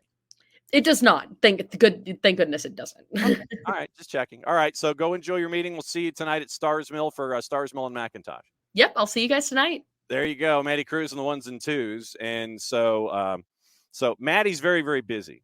Maddie is graduating summa cum laude in her class, which is probably a good 0.7 of a GPA point above me at the very least. I think I graduated with like a 3.1 or something. And she's got like a 3.9. And I want to know what the teacher, which teacher gave her the B. That's the one I want to know. I want to know the teacher that gave Maddie a B. Yeah, Maddie's our intern for this semester. So she has been crushing it. She has been killing it, and she is insane. She's absolutely insane. And to have her as a part of everything going on here at SDH has been fantastic. So we are now in the final half hour of the show on a Thursday, and that means one thing.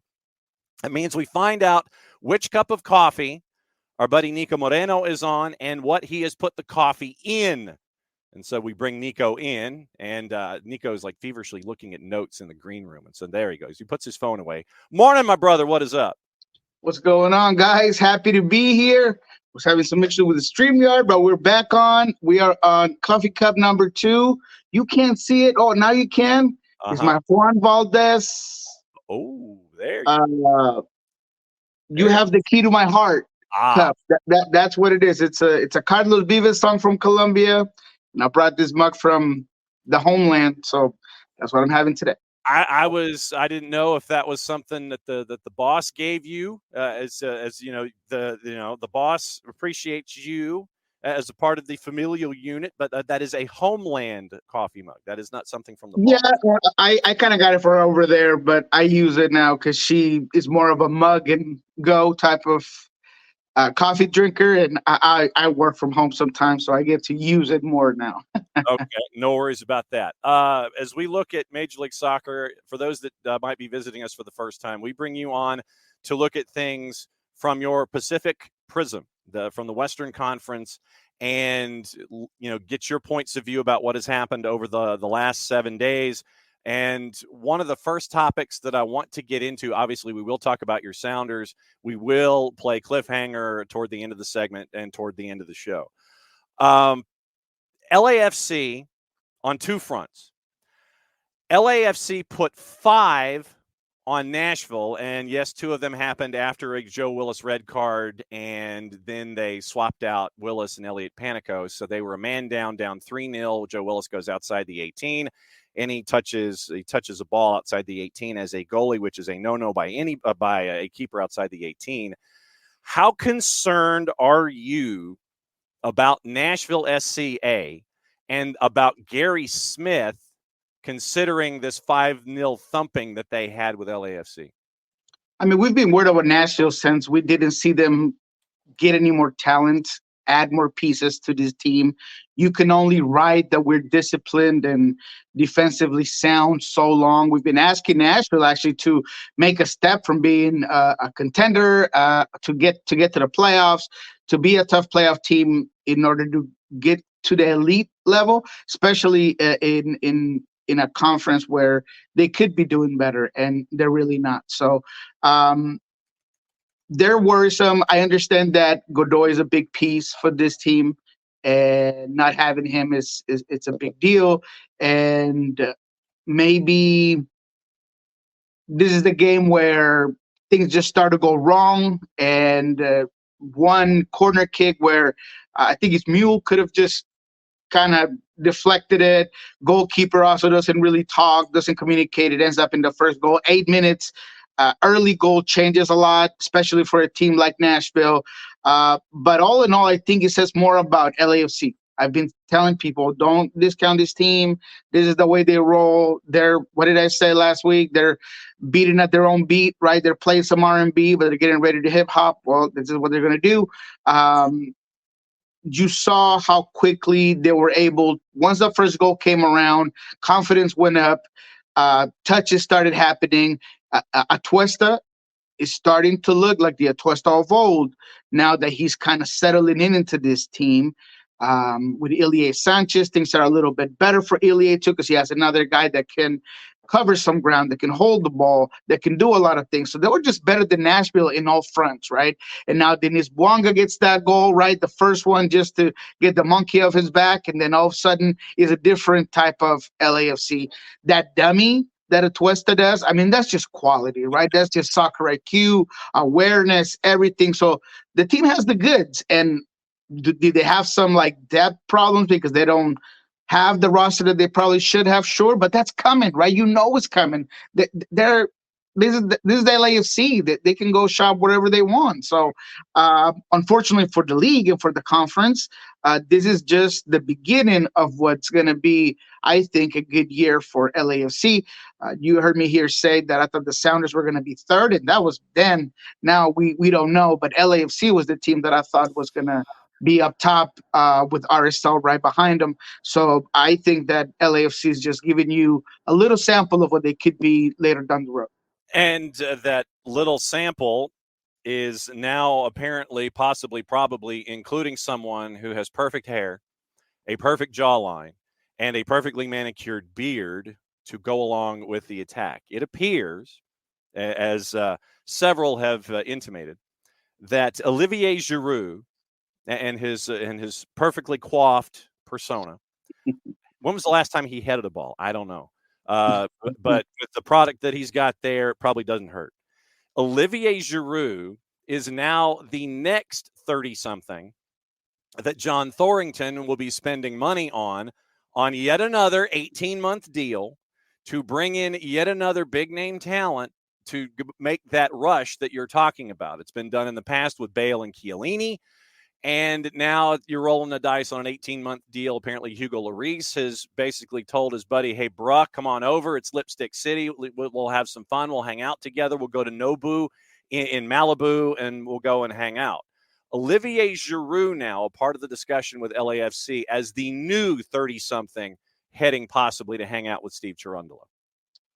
Yeah, I mean, this you saw coming. You heard rumblings. The question was going to be who it was, and it looks like it is a guy that fits in looks-wise and definitely position-wise to that LAFC scene, because it's not just the team, it's the right, exactly, it's the beauty, it's the lights, it's the stars, it's the everybody's going to want to come watch. Kim Kardashian's going to be all over the place. I mean, you know, all the stars are going to be there.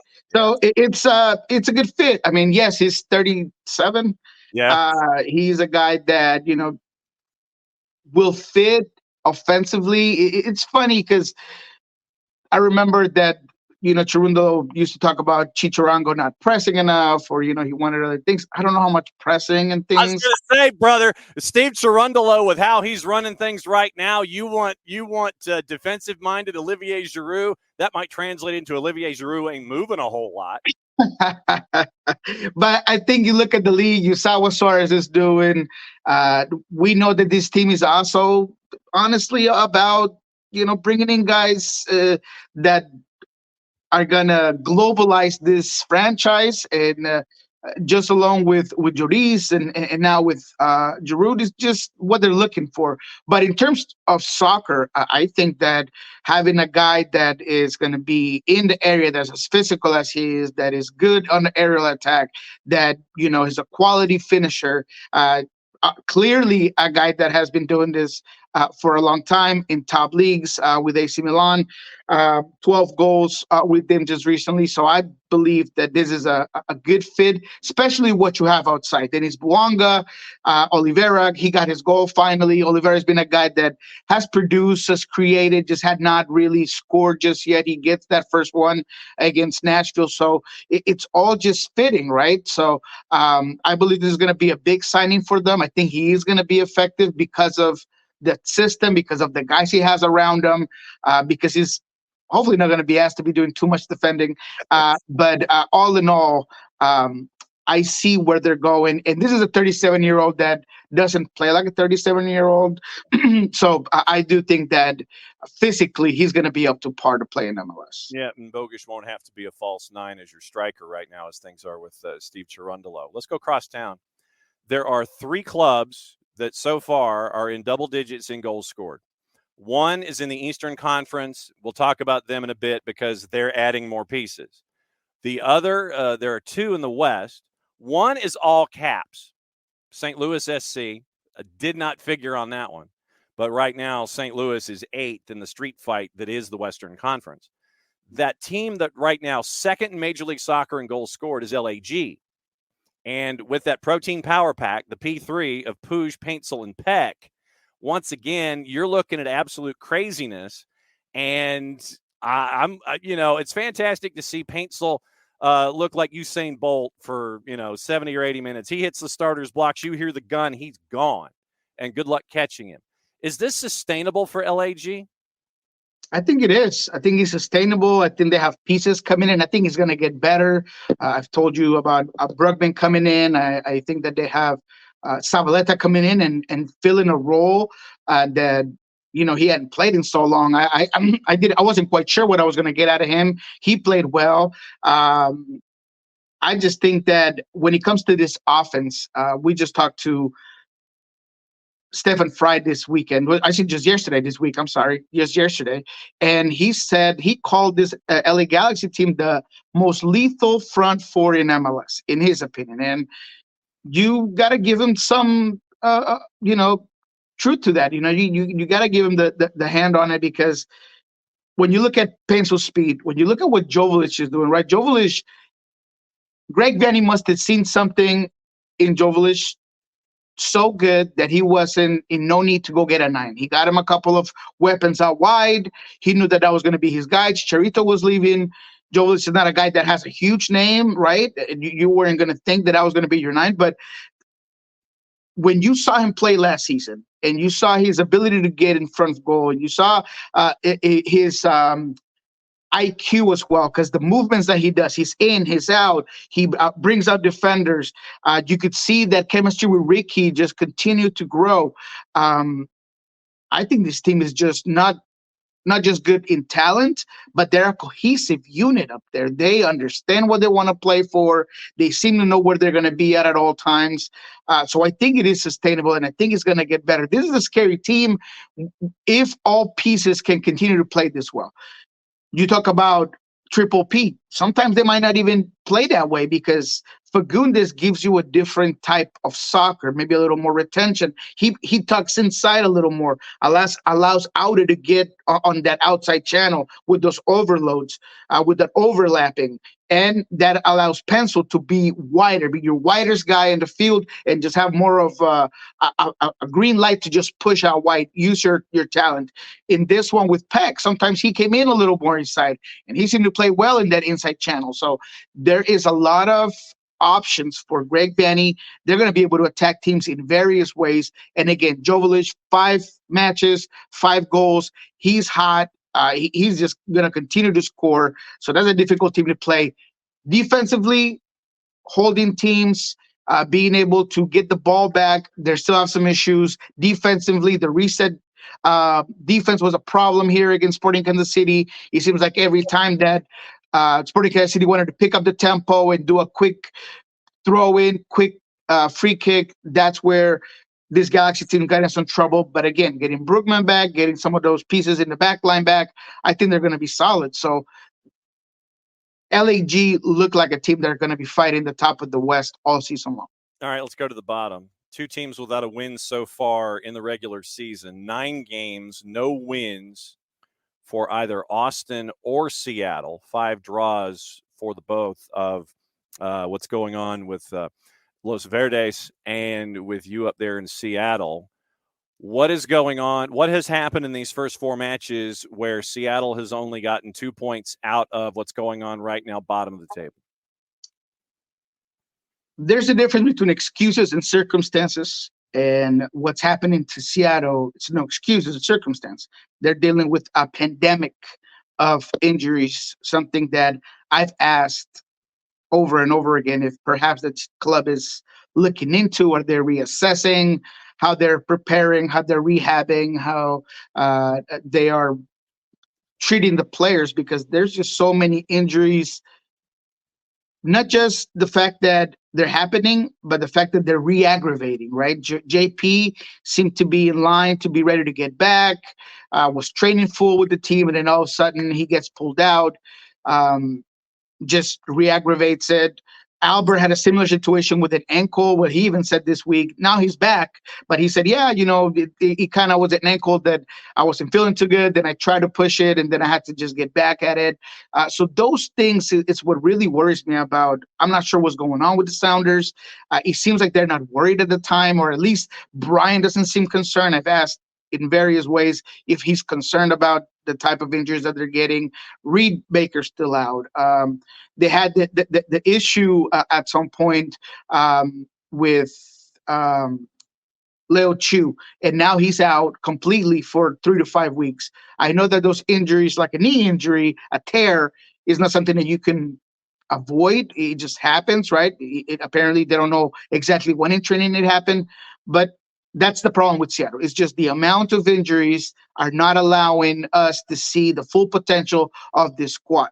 Now, that said, you have to go into a season knowing that you're going to have injuries. I said it in the show. I think Seattle has the potential to be a top team in the Western Conference, but everything has to go well. And in soccer, that doesn't happen often. It's rare where everything goes your way and your new young DP doesn't get injured and he's unbelievable, and Raul Ruiz gets his legs back and there are no problems with the squad, and all of a sudden you're top of the Western Conference. That's just not happening. So that's number one. Number two, just the quality just hasn't been there. I think that Brian Smetzer, it would be a lot easier if he allowed just players to play where they have been successful at before.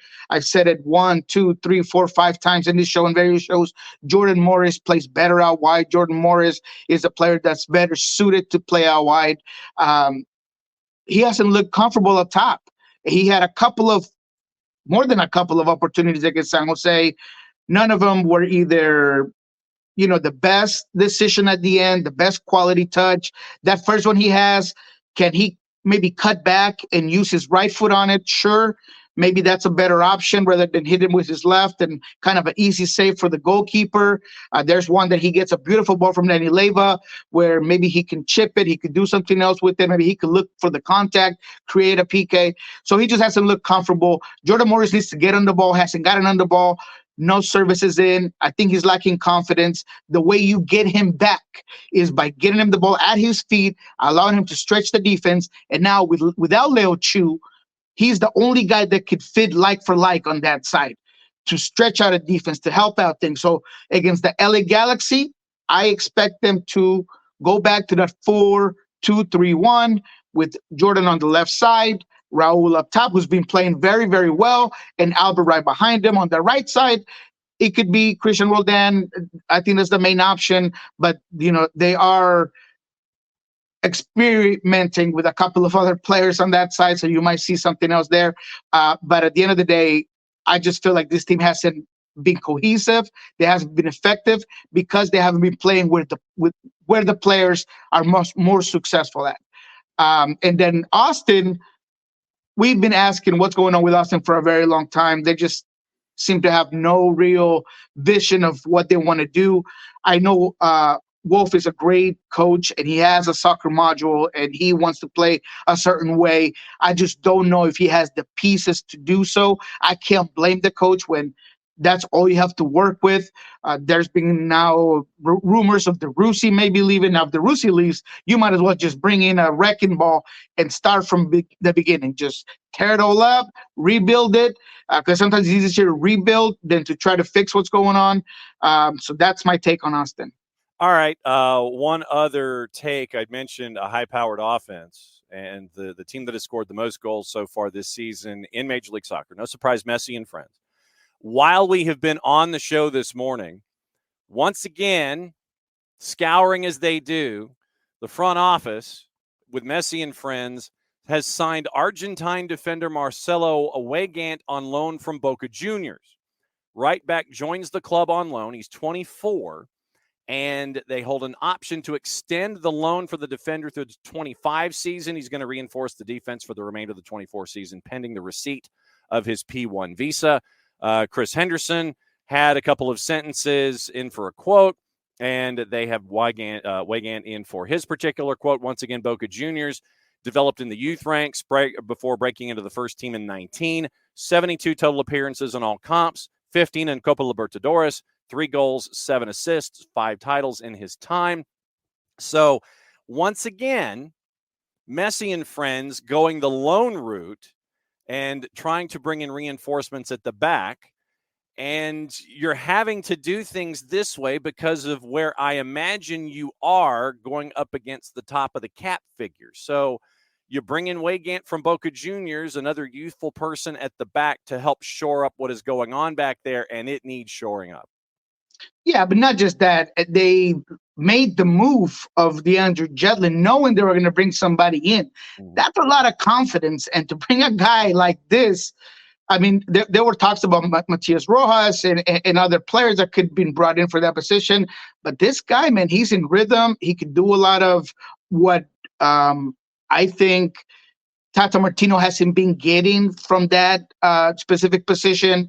I thought that Gressel was going to be a perfect fit in. Ooh. Not good enough for Tata. Good enough for Tata. So he brings in a guy that's young, that has a huge projection that you can definitely eventually buy off and keep. This is a strong, young team, man. And it's just sometimes a head scratcher. I've had people literally tell me, I wonder who's really looking into the books of Inter Miami because how are they doing all of these things, man? But Chris Henderson is now that Garth Lagro is no longer chief of soccer operations or whatever. Right. I think Chris Henderson is the number one guy in general senses, or one of. He knows how to do it. He's been there, done that. He learned from Garth Lagro, I'm sure, of how to do that Doctor Strange thing on the roster and how to make it fit. And that's what's going on now. So this is a quality guy. I wouldn't expect any less. I honestly, it's surprising that they did get the guy from Boca Juniors that it felt like at some point they were not going to be able to sign. So, man, you got to just tip your hat and hope that teams are ready to go against Messi, friends, and the young stars. Yeah, and I thought that they were done because of the Redondo deal. I thought that they were done getting things squared away. But Chris Henderson when you send DeAndre Yedlin to Cincinnati, The AM number that was brought back was one of the most specific AM numbers I've ever seen in my entire life. It was like 172, 699, something like that. And I mean, that really is massaging the cap, which made me scratch my head when I saw the Weygand deal come across the wire because, okay, it's a loan deal, but where does this go? He's 24, so it's not a U22 deal. This one, I'm like, man, you're having to massage something. So I don't know if there's something else that's coming as a response to adding Weygand, but we'll see when it comes to the continuing saga of Chris Henderson, Messi and friends, and the cap. All right, time to go to cliffhanger and roll through the matches this week. And if there's any other separate categories within matches that you want to talk about, whether it's totals or what have you, then all you got to do is yell stop, and we stop. All right. Philadelphia hosting the Loons, and the Loons are at the top of the West, and this is the 2:00 match on Saturday afternoon. Philadelphia is a -125. This might be a bit of a wake-up call for Minnesota United on the road. Yeah, that should be a no-brainer there for Philadelphia. You saw the difference that Julian Carranza makes. I mean, he makes that team go from a good team to an excellent team because they have that guy that's a finisher that is just physical. They played a very good Portland team, and they really tore them apart, made them look silly, made Phil Neville talk about the mindset of the team, but in reality, they just got beat. And even with a goal from Cabecita, who came in and was good. I mean, I thought he was good. I think he was as advertised. I think I told you that Cabecita was a signing that you were going to have to expect goals right off the bus. That's what he did. And he got his first chunk of the tree from Timber Joey. So that he is integrating very quickly. 4:00, Colorado hosting LAFC. LAFC is a road favorite at a +125. 7:30s. Charlotte and FC Cincinnati. Charlotte is favored at home at a +122 as FC Cincinnati comes to town. FC Cincinnati is a +2.25. That's an interesting number. That is an interesting number. I wonder. I'm not sure why. That's a tough one to see. I mean, Charlotte ended up beating Columbus on a very circumstantial game. Yeah. 2 injuries for Columbus, one early of Christian Ramirez, red car as well. They're in the 26th. So a lot happening there. I don't know if they're looking too much into that. I thought Charlotte was okay, was good. They won it at the end, 2 goals late in that game. But yeah, I would take Cincinnati on this one.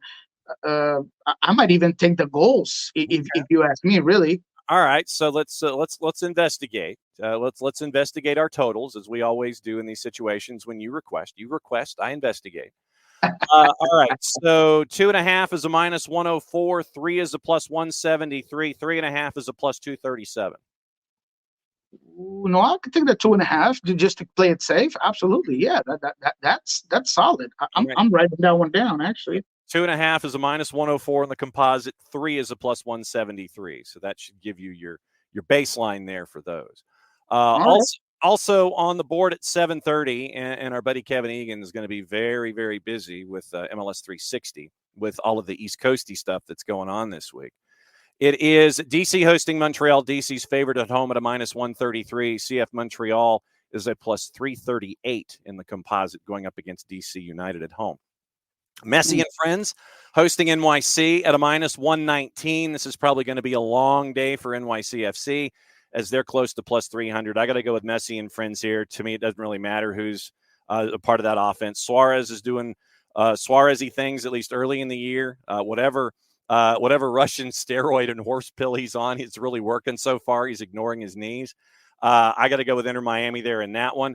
Purple team. And I mean, there are ways that you can definitely stop that team, but New York City doesn't have the tools. I mean, you saw Red Bulls. I thought they did the perfect job on Luis Suarez.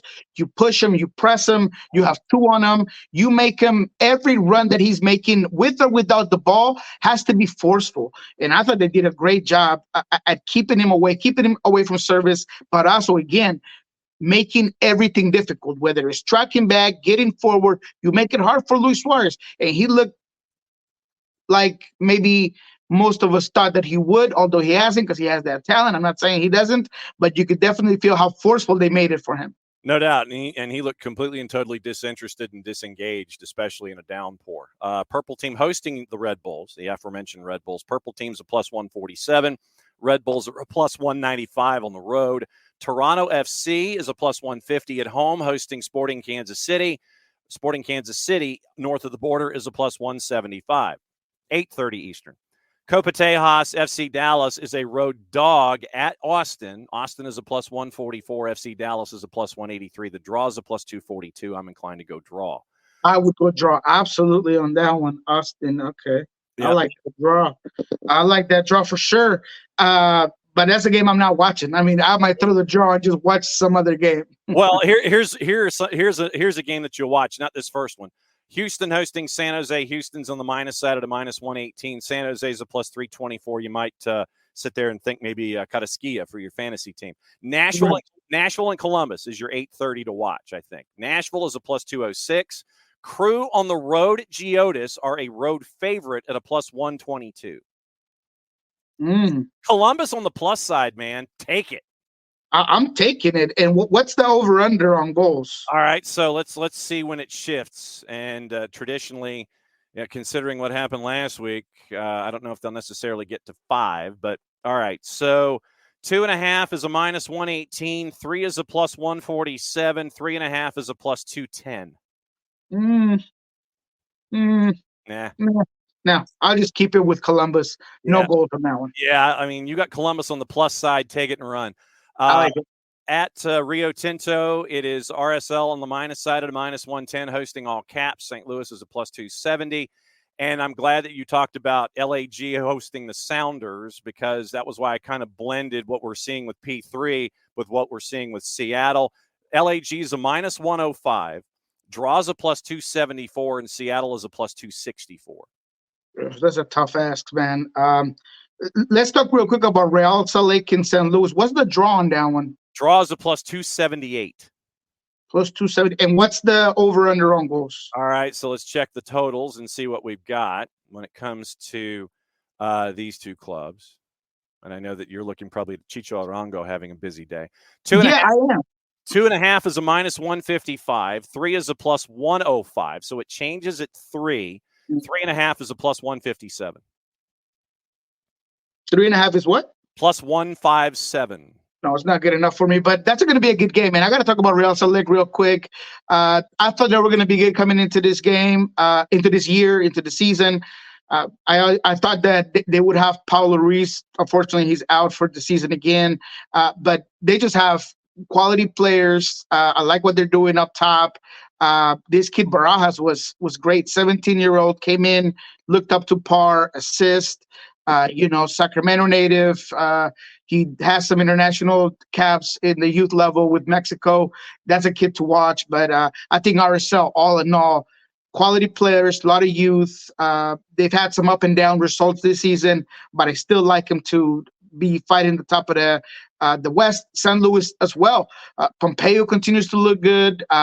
You can tell that they've been honest and true to their form, to their idea, their philosophy. This could be a game that's a draw, but I'm thinking more of a 2-2. And again, that not good enough for the juice boxes, but that's a game I'm going to watch for sure. We talked about LAG and Seattle. Vancouver is a big favorite at a minus 122, hosting Portland, who's a plus 300. And Easter Sunday, Atlanta United at home against Chicago Fire. Atlanta United prohibitive favorite at a minus 133. They get folks back from international duty. GG returns. We don't know about Bart Sleesh. We don't know how many minutes he'll get, considering he helped Poland get into the Euros. Chicago is a plus 317. What do you think about Atlanta and Chicago? Chicago's about, I couldn't think Chicago even when it was at 400. But Atlanta, they're coming from a tough game against Toronto, but I see, once again, a good bounce back game against a Chicago team that tends to shoot themselves in the foot if it's not the win helping them out to win games. I don't know if they really have it in them. Exactly. So if they don't have that, I think that Atlanta will come up on top in this one. And like I said, it's a feel-good game. It's a game that I would look to have a lot of goals as well. But let me go back to the LA Galaxy Sounders team just for the sake of the local interest here. Go for it. Look, this is going to be a tough tough game, right? I don't think Seattle matches up necessarily well against this LA Galaxy team because of the speed, because of things that they've been doing. I don't know if Seattle has enough of an offense to exploit the deficiencies that LA Galaxy have there. Again, I think Bergman will be back. I think that's going to help out a lot for the LA Galaxy team. But I think best case scenario, a draw for Seattle would be great. A feel-good draw where your offense looks better, where you're a little bit more cohesive, where maybe, Jordan gets a lot more confidence out wide, where Raul maybe gets another goal. That'd be 3 for the season. He became the Sounders leading scorer with the PK Panenka last week. He beats out Freddie Montero. I see his demeanor as just a lot of confidence back. He feels like he is getting the goals that he wants. So I think Raul's going to have a good game against this LA Galaxy team. But again, I think a draw for this one is the best case scenario for the road team. But this LA Galaxy team, and I would not be surprised if they win it. I'm thinking that it'll be a draw, best case scenario for Seattle, but LA Galaxy just has too much power, too many tools. And as much as Seattle has tried to be good defensively, last game against San Jose, so much problems when it comes to communication between Jackson Reagan, who had a really, really bad game.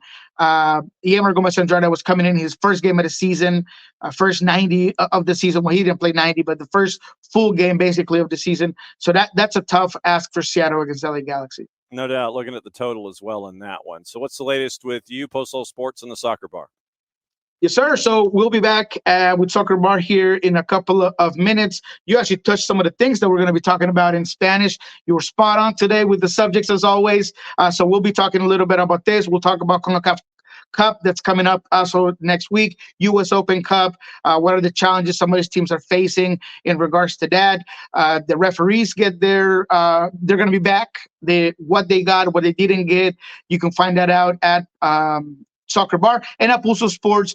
Obviously, we talked to Stefan Fry, who was very honest about where the team is to improve, what's been going right, and facing the LA Galaxy, as well as Brian Smetzer telling us about all of the injuries that have been going on, including Leo Chu being out for as long as he will be, which is 3 to 5 weeks. No doubt about it. As always, my friend, great to catch up with you every Thursday and see you flourishing as you do. My friend, great to see you. We will catch up with you next week. May everything stick to the tape.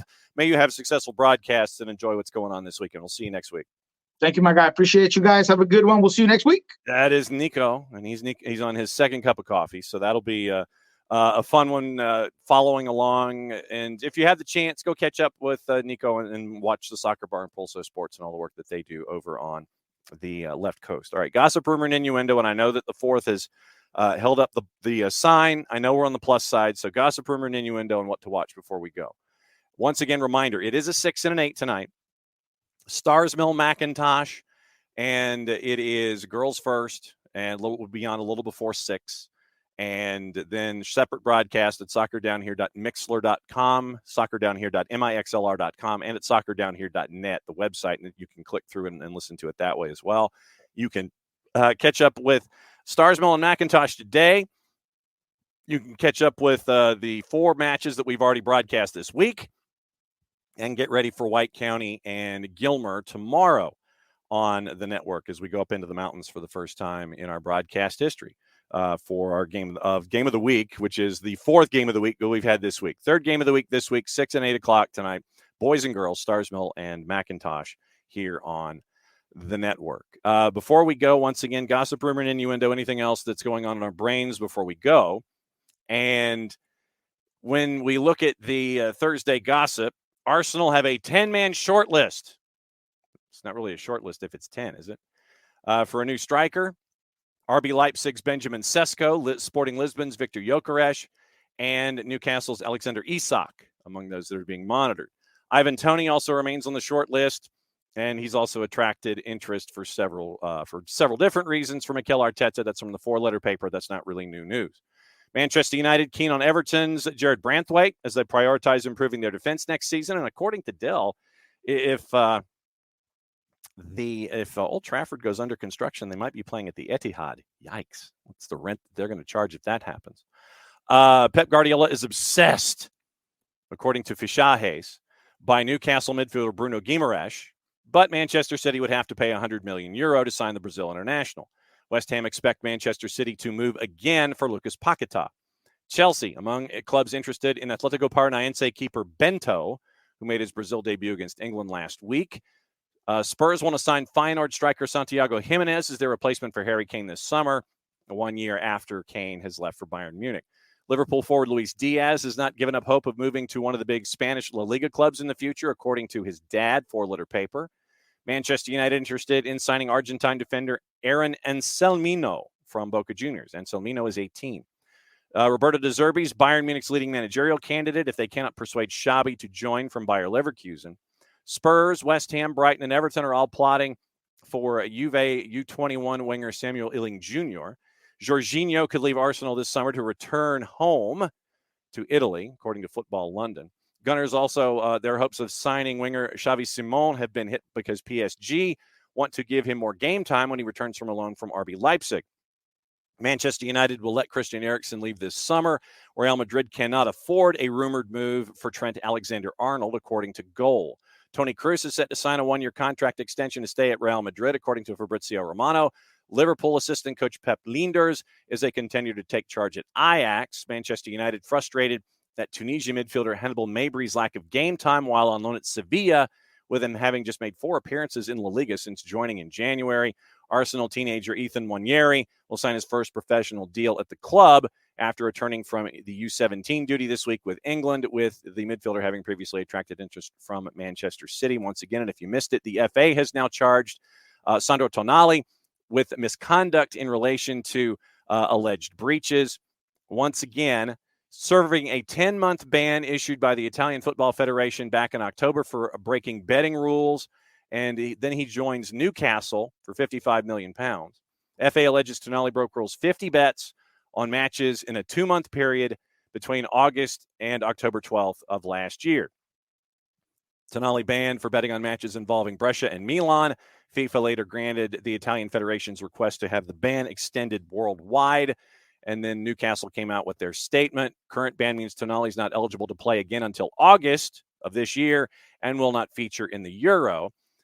Tonali was fined €20,000, initially given an 18-month ban, reduced after he agreed to take part in an 8-month therapeutic plan, those words are in quotes, to help recovery from gambling addiction.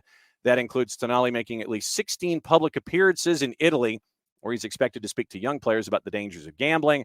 Although he's unable to play, he can train alongside his Newcastle teammates. He'd only made 12 appearances for Eddie Howe's side before the suspension was imposed. He has until April 5th to respond to the FA charges. Now, what's on TV, what to watch, and where can you watch it? Let's find out, shall we? Soccer on TV today. As we sit there and try to look at what's on TV, and you always recycle, but you don't advance the day. I love how this works. All right, so soccer on TV. We got a soccer on TV today, which would be nice. On a season pass, you have a couple of Next Pro matches tonight on Apple TV. Fire 2, Union 2 at 7 from Bridgeview, and Dynamo 2 against Los Verdos in Copa Tejas MLS Next Pro style at 8 o'clock. The Zone USA Women's Champions League at 1:45 and 4. Barcelona Braun, followed by PSG and Haken. MLSNextPro.com has the FC Cincinnati 2, Red Bulls 2 match at 6 o'clock. If you see on the schedule that Crown Legacy and the 2s are happening at 7:30, it is not. That has been slid further down the calendar, as has the Union 2 match from 2 weeks from now, 3 weeks from now, 2 weeks from now, 3. Where the MLS Next Pro match has been slid to Monday, and the first team match is still on that Sunday afternoon. Paramount Plus, Copa de la Liga in Argentina, Rosario Central and Barraca Central at 7. Instituto and Argentinos Juniors is at 8. And so that is your viewing for the day. Once again, tomorrow it is our friends from Beyond Goals Mentoring at 9:30. The weekend whip around is at 10. We'll go through all the divisions. We'll go through USL Championship, League One, anything else on your mind, all the MLS matches. We'll go through that in the second hour. But Beyond Goals Mentoring, our friends catch up with us at 9:30. We'll get you ready for the weekend. and anything on your mind as we go.